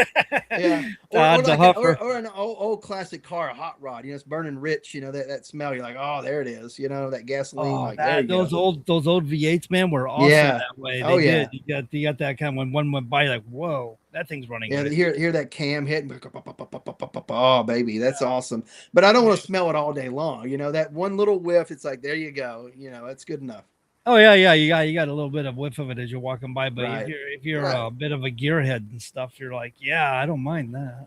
Yeah, but like you said, you're not huffing on it. You want to vent that garage every now and then, right? Yeah.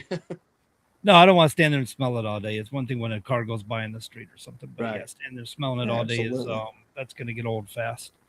Absolutely. So anyway, how you feeling? We don't have the colonel here to give the assessment, but how you feeling about what's going on in Iran? Anything new that you're reading, or anything in particular that stands out? Well, when Trump is talking about decapitation, I'm pumping my fist in the air when he turns around and says, all right, we're going to stall that for a bit because apparently Saudi Arabia and a few other UAE and other Gulf states decided that may not be the best strategy right now. We're going to give them a chance to talk. And then I read something before the show that apparently Oman and Iran had some talks and stuff, and Iran's going to control the Strait of Hormuz now, and a lot of people go through, but it's at their discretion. It's like Bullstein. This is crap. They don't get to control international waters. It's not their job to control international waters. What's this nonsense about? Why are we catering to a weaker nation? Why are we catering to these losers? I say go in there with the decapitation strikes, get it over with, knock them out. I understand Trump's point of view. He said, his statement was, I'm afraid we're going to take out into civilians in the process, and that's a lot to ask. So if we can find another alternative, I appreciate that. But the problem is these people don't care. IRGC don't care. There's going to be No, that's true. generations and generations that's going to have to put up with this nonsense if we don't take them out today. Get rid of them. Maybe some folks out there listening might think I'm a little hard about it. That's well and fine, but that's how I feel about it. And I'm sure there's people out there that are agreeable and saying, you know, he's right. Get rid of them and let Iran come back together as a strong nation like it once was that could actually be maybe an ally to other nations in the region instead of being so darn unfriendly. I mean, they're sitting there talking about blowing up AI centers in other countries because they might be Palantir or whatever. Palantir is operating out of those AI centers. How do they know that? How do they even know for sure that that's what's going on? And what about all the other civilian companies operating out of those centers? What about the fact they're civilian centers in the first place? They're crossing a line here, right? You have a right under international law to attack somebody. Say if citizens are offering assistance to the military. Now they become engaging in them as military combatants, and they might be susceptible to being targeted. That's one thing. Like a factory that pumps out missiles and rockets. That's fair game, right? Yeah, that's fair game. You know, you get the total war situation where you have your entire economy, your entire civilian populace is also supporting the war. Like World War II is an example. That's why you had people bombing not just factories, but also cities, because those cities were also supporting the war effort in so many ways. So you had the total war. We don't fight that way anymore, which thankfully we don't, because we would just be destroying cities left and right across the world. I mean, and you talk about millions upon millions of deaths just from conventional weapons alone. We're more considerate as a population when it comes to warfare, as we should be. And prior. we have weapons that can can strike, surgically in most cases and limit any collateral damage in civilian. That's not to say you're going to eliminate that whole cloth. You're not going to, but you limit the collateral damage. And I hate to say collateral damage, but essentially that's what it is. I mean, obviously it's people's lives, and I don't want to diminish innocent people's lives. But essentially that is what happens. They're not the intended target, so they are a collateral of hitting the main target. I hate to say that. No, that's common knowledge. Yeah, it's a common. I don't mean to be demean somebody's life. That's what I'm saying. No, we don't look down at that. All life is precious and stuff. However, it's a circumstance that Iran has brought upon itself for far too long, and you get a lot of people in Iran that say, "Bring it." I mean, I've seen videos of people when they could put videos out there on the internet that have said, "I hear the bombing right down the road from me. I know it's happening right down the street from me, and I don't care. Bring it." They want the freedom back, man. They're willing to say, I mean, you're talking about 40,000 people that spoke up against Iran, the IRGC, spoke up against them, put their lives on the line as young as 18 years old, even younger at times, and lost their lives because they said something. This is the type of people we're dealing with. They're willing to kill their own people simply because they descended on them and said, "We don't like what you're doing. We want democracy." Oh, you don't like what democracy? Oh, we hang you. It's ridiculousness. But as far as tech and AI centers go, because it's Palantir, how does that Palantir is not doing anything for this war now, right? They do things with defense, but wouldn't that be after the fact? I mean, anything we're using from Palantir is already in place. It's happening. It's not like we shouldn't be using anything that's housed in other countries for defense anyway. Blow it up, Well, I'm pretty sure Palantir sitting there going, so they hit the AI center, they hit the AI center. We got all this backup and storage over here. They're not stupid. They're not going to put it in one place. But here's the thing, though. I mean, maybe you don't want to hit these AI centers and data centers because there's maybe a lot of stuff there that we can actually benefit from through Intel, through any number of things, right? No, I'm talking about Iran wants to hit them. Oh no, I get that, but what I'm saying is from our standpoint, if they had some sort of tech facility, would we want to hit it, or we want to exploit it? That from our standpoint, we would probably want to exploit a tech center like that or an AI data center or whatever instead of destroying it. The mindset's completely different here. Yeah, we would probably have cyber. They want to blow it up. Probably already been in there and then blow it up. If they were smart, they would try to exploit it through their intel or their intel agencies or whatever. Try to get information and leverage it, whatever they need to do. That's that. If they're smart, that's how they would do it. We would do it that way. That's what I'm saying. I probably fumbled that. I understand what you mean. Yeah. You were clear on it. You want to take advantage of the information that you Oh, can for collect, sure. because you may Yeah. actually be able to use it in the future because And of that their goes strategies. shows how not on our level that they are, that they want to blow it up. It's like exploit it. Try to get in there, plant a few of your bots or some of your spies in there, whatever. Let it sit there and collect the information for years and years and years and try to use it in other ways. So I think what's getting me, Todd, is U.S. Senate now has signed off on a bill. I guess they're getting ready to go into recess. Is it? Yeah, I think they're going into recess Coming up, soon. And August they recess. they just signed a bill to tariff countries that buy oil from Russia. And you're Okay. talking about 100% of some countries for certain reasons, and up to 500% for other countries, or I don't remember the details exactly and how these tariffs are supposed to fluctuate. But the point is, Russia's been pretty well depleted. I mean, their oil reserves or oil refineries have been attacked and stuff like this, and they're hurting. And so Congress is focusing in on tariffing anybody who buys oil from Russia. And they're waiting for the House to sign off on this to go to the president so he can tariff the heck out of these nations. There might be like 10 of them or something. Why are we not doing this with Iran? I mean, we've got China supplying Iran with missiles today. This is where they're getting them from. We've practically depleted their missiles, so China's supplying them. One, why are we not tracking and figuring out where they're coming in to prevent that? And two, why are we not tariffing China? If they're going to be acting as a aid to Iran and interfering with our efforts with Iran, I understand they have a right to. I understand they're an ally to, but still, we don't have to tolerate it. So is it because of economics, or is it because why is it because he doesn't have the authority because some judge said something? Or, I mean, what's stopping us? Or why is the Congress not saying that's what we need to target? Why is Congress not giving the support Trump needs in Iran? Everybody is complaining that Trump is doing it because it's Trump, but nobody's complaining for the sake of Iran. They're not saying it's the wrong thing. They're saying it's the wrong thing because Trump didn't ask for permission. Right.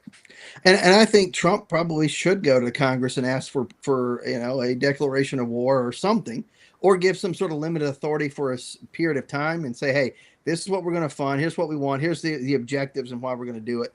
That way you can spell it out there. And of course, it'd take the wind out of the Democrats' sail in a big way if he did that. Especially going into the midterms, I think he probably should do that. Probably knowing he wouldn't get a declaration though, but put it on the Democrats. Yeah, yeah, say, but hey, it's I not went to Congress. What is it called for when you an action, right? You can oh man, I know the term and I can't. This is what we need our declaration. Yeah, no, it's not declaration. It's a something of action.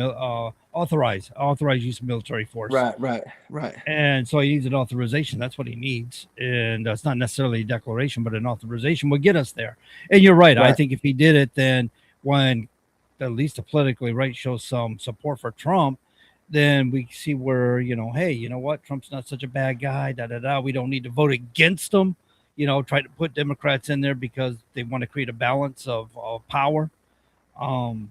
And I think that's one concern about this midterm election is if everybody is demonizing Trump for Iran, then people may want to lean left because they want to balance that power, maybe to stop him because the right's too weak to do it or won't do it. And so it's concerning. So conservatives, listen to what we're saying. Do not miss their chance to vote during this season because we need to keep the House and the Senate. Right, for sure. But like I said, if he did go to Congress and say, hey, this is what I want you to vote on. I want you to support this effort for X amount of dollars for this amount of time. And at that point, we will either declare war or we'll pull troops out, winkety wink, maybe, I don't know. But you force them to say no and say, well, here, I tried. They said no, Yeah. And it may help you in the midterm. I'm not trying to play politics with war or anything like that, but the war is going to go on as it's going to go on anyway, right? Yeah. So it doesn't hurt. It doesn't hurt to say, "Hey, Congress, what are your thoughts on this?" I want your buy-in. I want your support, and I want you to have a say. And whenever they say, "Nah, forget it," well, then you can say, "Well, I went to them. I gave them the opportunity." So how do you feel about other nations in the Mideast that are neighboring to Iran? And they're more whimsical about this. It's like I know they got to live there, But do you think maybe with Iran's disrespect to these nations, bombing military bases in their nations, threatening to bomb their data centers in their Right. countries, affecting their economics, do you think maybe they should be more aggressive and going, wait a minute, this is us you're talking about. It's not just Right. Trump you're talking about, it's us you're talking about. You're not a very good neighbor. You think they should be rising up against Iran instead of showing so much favor and trying to negotiate with a country that cannot be negotiated with? But here's the thing: if you have a nation that's fairly stable, if they have a stable economy, reasonably stable government, that would just completely destabilize it. If you're not having regular, say, radical Islamic terrorist strikes in your country, you don't want that. And if you say, let's just go take the gloves off against Iran, somebody that we're not really having to deal with on a regular basis, outside of an occasional issue that maybe pops up, it's not affecting us. Why basically pick at the scab? I guess I think that maybe their mentality is why poke the hornet's nest if we don't have to. Does that make sense? It does and it doesn't to me.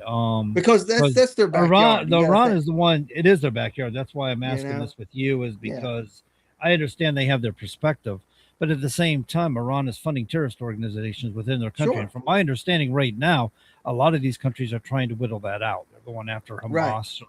or the Houthis and stuff like that, and So try to they're dealing work out the right. terrorism. And they are dealing with that's more internal to the country. So now all of a sudden, if while you're trying to deal with that, and now you want to deal with something external such as Iran, now all of a sudden you're defending your backyard and now your front yard against Iran, if you will. That makes sense. Yeah, it does. But my point is that Iran's been the catalyst the whole time. That's why I'm so happy Trump went there, I get that. because I they're get the that. catalyst of everything that's gone wrong in the Mideast. And if we take out, it's like firefighter, right? He doesn't go in there and just start shooting water all over the place. He goes for the source. He may have to shoot water, flame the heat and stuff like that. If you understand how that works. Some of us Right. learn Oh, for sure. particular movies, but at the same time, you go for the source. You got to take the source out at some point in time. And that's how I view Iran, as a source to all that's gone wrong in the Mideast. I mean, not everything, but a great deal of it right now. The disruption. Yeah. Oh, I agree. I agree with you. Yeah, that is true. But it's a sticky situation. It's easier to, if you're thousands of miles away, to say, yeah, let's go kill them all, this and that, because it's not in our backyard. It's not our neighbor. But whenever you live in a much smaller country next door, it's harder to say, yeah, let's go take on that much larger nation that has a lot of weapons that they could keep launching and just blowing up stuff. I don't want to deal with that. So let's just try to keep the peace. Yeah. I can see the mentality. It's hard to get in the minds of people who have to live that close to it. Right. I think we've been told that before as a country. We're very, very fortunate. We got two big bodies of water between us and two different continents of countries, and people in Europe and Asia and stuff. They got to deal with each other. They got to live next door to each other, and it creates a lot of political complications for them. Right. Oh, for sure. For sure. Oh, and speaking of that, Michigan, Abdul El Said, his thing is Michigan is not for sale, and the headline is he's taking more than $100,000 from people with terrorist ties, which I mentioned a few minutes ago. It's kind of funny. Anyway, that should be illegal. It should be, but it's private individuals with ties to these organizations. Anyway, let's see here. Taxpayer-funded housing for illegal immigrants in GOP's crosshair.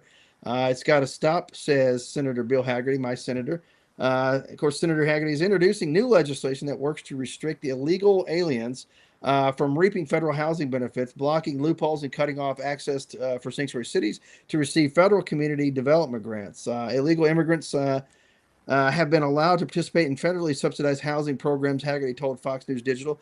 They're using American taxpayer dollars to jump to the front of the line while putting Americans at the back of the line. It's got to stop. And I agree with Senator Hagerty on that one. Let's see how this is going to go. But you think about how many tens of millions, hundreds of millions of dollars are going to support illegals in our country one way or another through housing, health care, schooling, jobs, any number of things that you and I are paying into or subsidizing for them to live here and also send money back home on a daily basis. Yeah, it kind of gets nutty, doesn't it? It does, and it'd be one thing if it's like we have a small population here that's illegal. We can deal with that, we can work that. But whenever you have tens of millions regularly here, taking advantage of our job markets and of course everything else, it becomes a major problem that we can't subsidize any longer. The fix is build the wall, send them back, and don't prop up anybody through government benefits, etc. And of course, if you hire an illegal, you should pay the price. The wall, is the wall still working? A lot of people like to say Trump's no longer involved in that. Last time I checked, that whole system is working great and doing well. As far as I knew, he was still rebuilding. Right. Absolutely. It should, right? I mean, that's a security mechanism that we need. It's not a panacea. It's not going to fix everything. It's not going to fix illegal immigration on the whole, but it will cut back on many of those people that are trying to just come across the border on a regular basis, force them to different locations where we can use technology and we can have better eyes on it. That's what a wall does. Anyway. Well, that particular wall does a lot. They got a lot of surveillance technology and stuff like that, so they trip off sensors and alert Border Patrol where they're at, and without knowing they've done so, where they can be apprehended reasonably so, as opposed to have to hunt and peck for them out there in the deserts and stuff. The wall is a pretty incredible piece of technology, I guess you might say. It's not just a wall; it's way more than what people realize. Right. But isn't Tim Burchett, is he in your state? He is. He's the second congressional district. I'm in the first. He's the neighboring district. Now, mind you, there's a few counties between here and there, but he is the neighboring district. Yeah, he's got a bill that he introduced, Protection Against Mass Surveillance Act. Are you familiar with it? Oh, yeah. Well, it's funny is I wrote an article with the Tennessee Conservative. Published it a few days ago, where it's called "Get the Flock Out" is the title of it. But anyway, yeah. So I published that. That's a big thing in Tennessee now. People are starting to talk about the flock cameras and all this stuff. So I figured, hey, why not give my opinions on the flock cameras and all the other surveillance cameras, red light cameras, traffic cameras, the whole 9 yards. And of course, I touch on a few other things in there. But go ahead. No, you're right. That's exactly what he did. He passed a bill to defund any government spending and stuff like that, to eliminate. I think what it is for subsidies to states and stuff like that, so they can't use monies for flock cameras. Right. And so I think it's an interesting bill because flock cameras become a concern. It's been around for a number of years now, a lot of years. Right. But it's becoming a bigger concern because people are feeling that tension of a big brother happening in the United States. Right. You open up your GPS and you go, let's see where I'm going to go today. And the first thing you see is all the location of all the cameras that you're going to have to pass on your travels. And it's a lot of them. So, and a lot of the flock cameras, you wouldn't even know you're being hit when you're being hit with them. So a lot of people don't want to be surveilled. A lot of people don't want to feel like their privacy is at stake. And throughout this country, it's not just Tennessee. And so it's kind of nice to hear that somebody's proposing a bill at the federal level trying to protect people's rights to privacy and such like that. Right. Down New Hampshire, years ago, they had come up with those tag readers. Yeah. And I got pulled over one time because a tag reader got me, and it was no big deal. I had Florida tags on. I came back up from Florida, and he was just like, your tag came up, and you got only X amount of time to. So he basically explained to me, you read it on the tag reader, and they got rid of that. They had to get rid of all those. They passed a bill in New Hampshire saying we can't use electronics to surveil citizens, with the exception of they can use Easy Pass at toll lanes. Well, yeah, I mean, you got to think that's you're paying a toll. Hey, did this vehicle go through? Yeah, all right. Yeah, whatever. Yeah. So yeah, they mentioned in the law, so that way it's understood that is an exception. They can use Easy Pass. Other than that, they're not supposed to use any sort of electronic surveillance in the state, to my understanding. In a sense, a toll road is operated by government, even if it's a private company that's contracted to manage it, right? So it's kind of a government, I don't want to say government facility, but whatever. As long as you're not getting me in between tolls, I don't know. It's supposed to be people owned, but they tried to sell it to private sector at times. Like Indiana wanted to sell off their toll roads, and California did one time and found out they had a law that they can't do that. They had to buy it back for like twice the price or 3 times the price. Oh, how stupid. I love it. I think you were trying to finish your thought. Yeah, no, but I could see maybe right at the toll booth where it's a security concern if there's a person working there you don't want somebody to do something. You want to be able to have a record. I can kind of get that, but yeah, to me, it'd be very limited, even in that situation. Yeah, it's mostly just like my wife lent the car to the daughter, and I just got a thing from Easy Pass in New Hampshire where she went up north through the tolls and stuff. And you just see the front of the car. That's all you see is the front of the car where the tag is. They give you a picture of your car, and hey, you owe us $4 in tolls. One going this way, one going that way. It was $1 for the toll and $1 for processing each way. As long as you don't get me on a speeding ticket saying, you went 100 miles per hour between the tolls, you shouldn't have gotten there. Don't give me a speeding ticket. Just make me pay my toll. when we had those Easy Passes in the big trucks for some companies I worked for, somebody sent me a message on the Qualcomm device, right, and pretty much said, "Hey, you better slow down the tolls because they're pinging you and they don't like how fast you're rolling through." I'm like, "Oh, I didn't know they could tell." That's your private company looking into it, right? No, I think it was the state was picking it up. But they weren't fining me. They were just saying you're going a little fast, and it might not have been about so much the speed I was doing because you're limited on width and stuff like that. So you're going to slow down reasonably anyway. But with a tag reader, you can go a little faster. You don't have to stop and stuff. And so it might have been that the more I don't know what really if they were pinging me and say it was just too fast for the toll plaza, or if it was getting too fast for the tag reader as it went through, or they were reading the Easy Pass as it went through. Interesting, yeah. Or probably seeing how fast you are between each toll booth, right? Yeah, maybe. I don't know. No, I don't think it was that. But there was a story about a guy who was running the toll roads. I think it was out in Indiana, if I'm not mistaken, and he was running loads back and forth on the toll roads, and one of the officers pulled him in. He says, "Hey, could you park your truck over there? Come back and see me." He's like, "Okay." And he says, "Listen, I don't want to be insulting to you, but just how long do you think you're going to run for?" He goes, "What do you mean?" He goes, "Well, see, I can see you on the camera and I know exactly when you come through. And it appears to me you're really not following the laws when it comes to your logbook." He's like, "Oh, I didn't realize." But he let him go. He didn't try to fine him or anything. He just says, you better, take these things into consideration. To me, what I hear in that is, you need to start hitting the back roads more. Yeah, that's funny. I mean, if you know the back roads, right? Yeah, well, Indiana 20 runs parallel with the Pike, and I used to run all the time to avoid the tolls. I'm like, I can still make good time out here. I mean, I'm not racing, I'm not driving dangerously, but yeah, I'm not going to be running 65 miles an hour on an unlimited access highway or a limited access highway, but I'm still doing pretty good time for the money I'm saving. I'm like, that's money made. Right. Oh, for sure. Yeah. You get some of those drivers that just, following some map quest or whatever. Next thing you know, they're lost on a country road trying to turn around a semi that's not made for a road, not made for a semi. I see that all the time.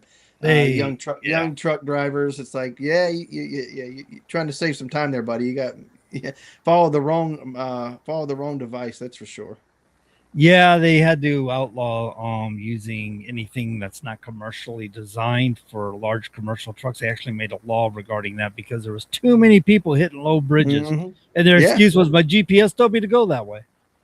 Yeah, but the sign right there, and that's a mile, 2 miles back says how big that gap is. Right? Oh, wait a minute, Todd. Now you're being a little ridiculous. You give them way too much credit. Usually, you don't see that sign until you're on that bridge. But every once in a while, they might give you a sign in advance. But some of these times, man, you're driving along, you all of a sudden you see a sign that says weight limit 15 tons ahead, and you think I'm 80,000 pounds. What's going on here? And you realize that bridge is only a half a mile ahead. They don't give you any advance notice where you can like reroute or not take that route, go that road or whatever. It's like you wait till I get up to the bridge and you tell me there's a weight limit.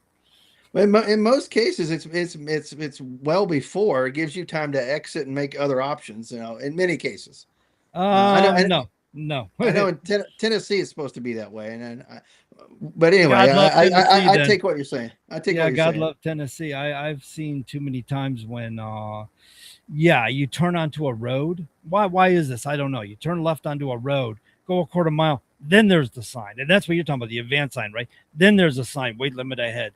Why do you tell me that before I made the left turn? New Jersey did that. I get what you're saying. Set up where there were signs saying weight limit or low height, indicating if you make a left turn. But I get what you're saying. Yeah. I'm telling you, man, truck drivers have struggles. I'm telling you. Yep. Oh, I understand for sure. I mean, and especially with the way the laws are that hamstring, good drivers that understand how to get around. They understand their equipment. They know how to get from point A to point B fairly safely. Um, but we hamstring them with all these rules and regulations that make no sense. No, you're right. They do, and it's not just trucking. I know it's other forms of Sure. industry. I mean, look at the Yeah, medical yeah. industry. Doctors got lots of complaints. I've spoken to airline pilots, and I'm Mhm. like, how's that work for you? How are you regulated? She goes, it's ridiculous. The things they Yeah. want us to do are ridiculous. I'm like, oh, Oh, you for too, sure. huh? Yeah. He says But it's like they don't listen to us. They don't hear what we have to say. They just make the stupidest regulations. Well, I mean, also we've created a grievance industry where everybody's suing. Now we have, everybody and their mom is an ambulance chasing lawyer. It's a lawsuit waiting to happen on everything that there is. I'll sue, I'll sue, I'll sue. Maybe this isn't something you want to sue over. Maybe this is something where you just don't shop at that company again, or whatever the case may be. Everything's not I need to sue moment. Yeah, that's stem out of the 1980s, actually, where everybody became so happy because they thought they were going to get rich off it. Yeah. And it became frivolous. It became its own industry. Frivolous lawsuits, for crying out loud. Not everybody's an Italian from New York City. Oh, what are we talking about? Sue happy. What are we talking about? Hey. Oh, there you go. But yeah, speaking of I didn't know you did Stallone. Yeah. Hey, how you doing? Hey. So speaking of New York, I mean, is that armpit, is it going to collapse under Mamdani, or are people going to realize, hey, this is not the direction we need to go here? So honestly, when you look at it, Todd, the truth is New York City was collapsing. It's sure. A lot of people wanted to leave New York City after 9/11 because they started to realize, hey, we spend a lot of money in taxes here. We're vulnerable here, becoming targets here. And there are a lot of companies that actually did or considered moving out of New York City. But the tax increases throughout the years, this isn't what Mamdani did. It's just what previously mayors or governors of the state and the regulations, the laws, and the tax policies they created. Corporations were already leaving New York City for years now. Right. And they're really seeing the effects just as Mamdani's going in. There are corporations like banking companies and stuff like that are looking places like Dallas, Texas. Dallas is becoming so attractive to people in business.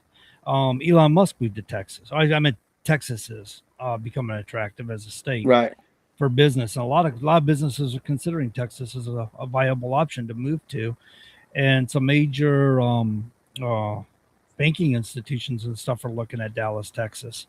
They're looking at the cheaper cost of doing business, the cheaper taxes, and the nonsense they won't have to put up with in New York City.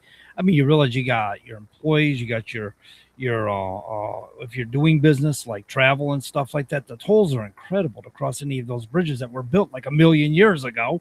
Right. It's like they've been bought and paid for I don't know how many times. From my understanding, a lot of New York City's tolls and stuff, you cross that George Washington Bridge, a lot of that money goes towards paying for schools and other things, and probably government-owned stores for people to get discount foods at now, and sure, right, whatever else. And so every time everybody's traveling across some bridges, it's probably not going just for the operation of the bridge, although giving consideration with the camera systems and the security systems and things that they do have on the bridges, and they do have maintenance and upkeep, so they're not cheap to maintain and upkeep. Some of those bridges, like the George Washington, takes in a lot of money every year, way That's more true. than they're putting into it. Right, for sure. And that whenever they do need to actually build something new or maintain it or whatever, it's going to cost a lot of money because they misappropriated a lot of those funds.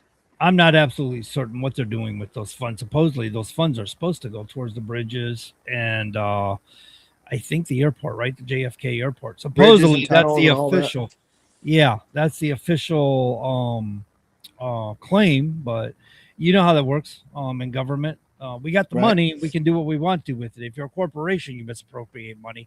Well, you might have a federal offense. You might be faced with charges for it. But yeah, the government, on the other hand, does what they want to, even if it is your Social Security. Oh, for sure.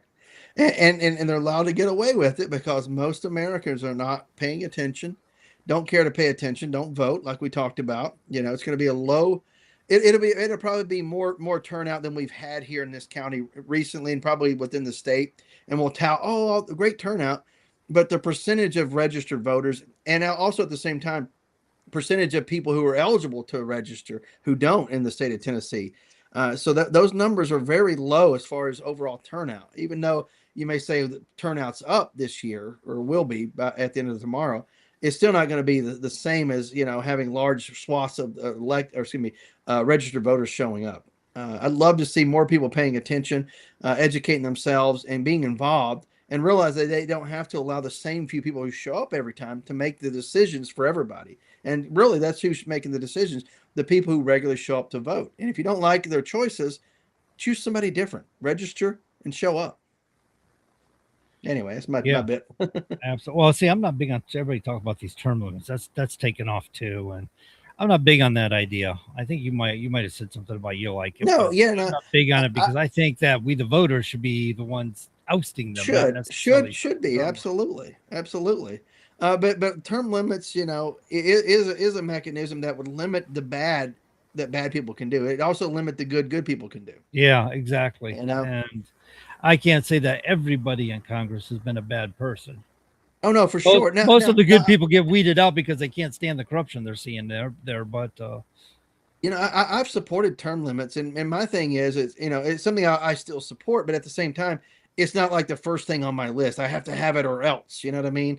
Because I would rather try to get the voters informed and want to show up. That's what I want. That's the real fix. Term limits is just one of those things that I came up with because guess what? It'll eliminate the bad people are doing. Obviously, there's always going to be bad people that are going to want to get in. So you're always fighting against it anyway. It's kind of like a ship that keeps taking on water. Corruption, and it minimizes career politicians like McConnell or right. Who else? But at the same time, they've been there forever and a day. I mean, our grandchildren grew up. Yeah, I've heard alternatives of it'll be a situation where people will grab everything they can while they're in there.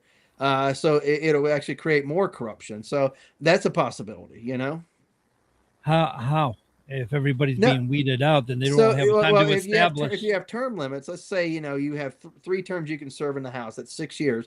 Well, instead of doing 6 years worth of good stuff, because you're going to get beat up for that anyway and called names, this and that, it would create a situation where more people behind the scenes are going to be scraping in more and more money. So it'd be more graft, if you will. So I've heard that argument too. Yeah, I guess that's. I see what you're saying. If they're going in there, they're already going in there with an agenda to. Why not enrich myself just a little bit more? Yeah. So in other words, people would be setting them up to go in as opposed to going in and learning the ropes and being introduced into it. They're already established to go in to be corrupt, is what you're saying. So it'd be in a lot of ways, and the mentality of if insider trading's still legal, I'm going to do as much of it as I can, even though I on its face I oppose it. But as long as it's legal, they're going to do it. No, that's the thing. The Stock Act was passed in 2012. Stop trading on congressional knowledge. They weren't supposed to be trading on what they know. Yeah, and then they get around it, right? They got to disclose. They make disclosure statements. We're supposed to see where they're investing their funds, and when we see how they vote to see if they're investing on what they know. But you still got the guy next to you in the office next to you going, "Hey, I'm on this committee. Guess what we're doing?" Oh, I'm not on that committee. I'll invest. Things happen. It's still going to happen. They're still doing it. And you got some jackwagon like Nancy Pelosi that says, well, we should be allowed to have insider trading. Why can't we trade on the inside? We're members of Congress are privileged. You know that. It's like, what is wrong with you, lady? Right. And people keep voting for it and realize that they have the power to stop people like her. I don't understand why people don't, though. Well, that's why people are leaning towards term limits, is because if corruption is so bad that they're cheating elections, then term limits will help to eliminate some of that. Maybe. Right. Again, like you said, if they're privileged, there we go, ladies and gentlemen. That would be the top of the hour, which concludes our show. So we hope you enjoyed it, and we'll be back next week, same time, same place. Feel free to join us. Till then, God bless.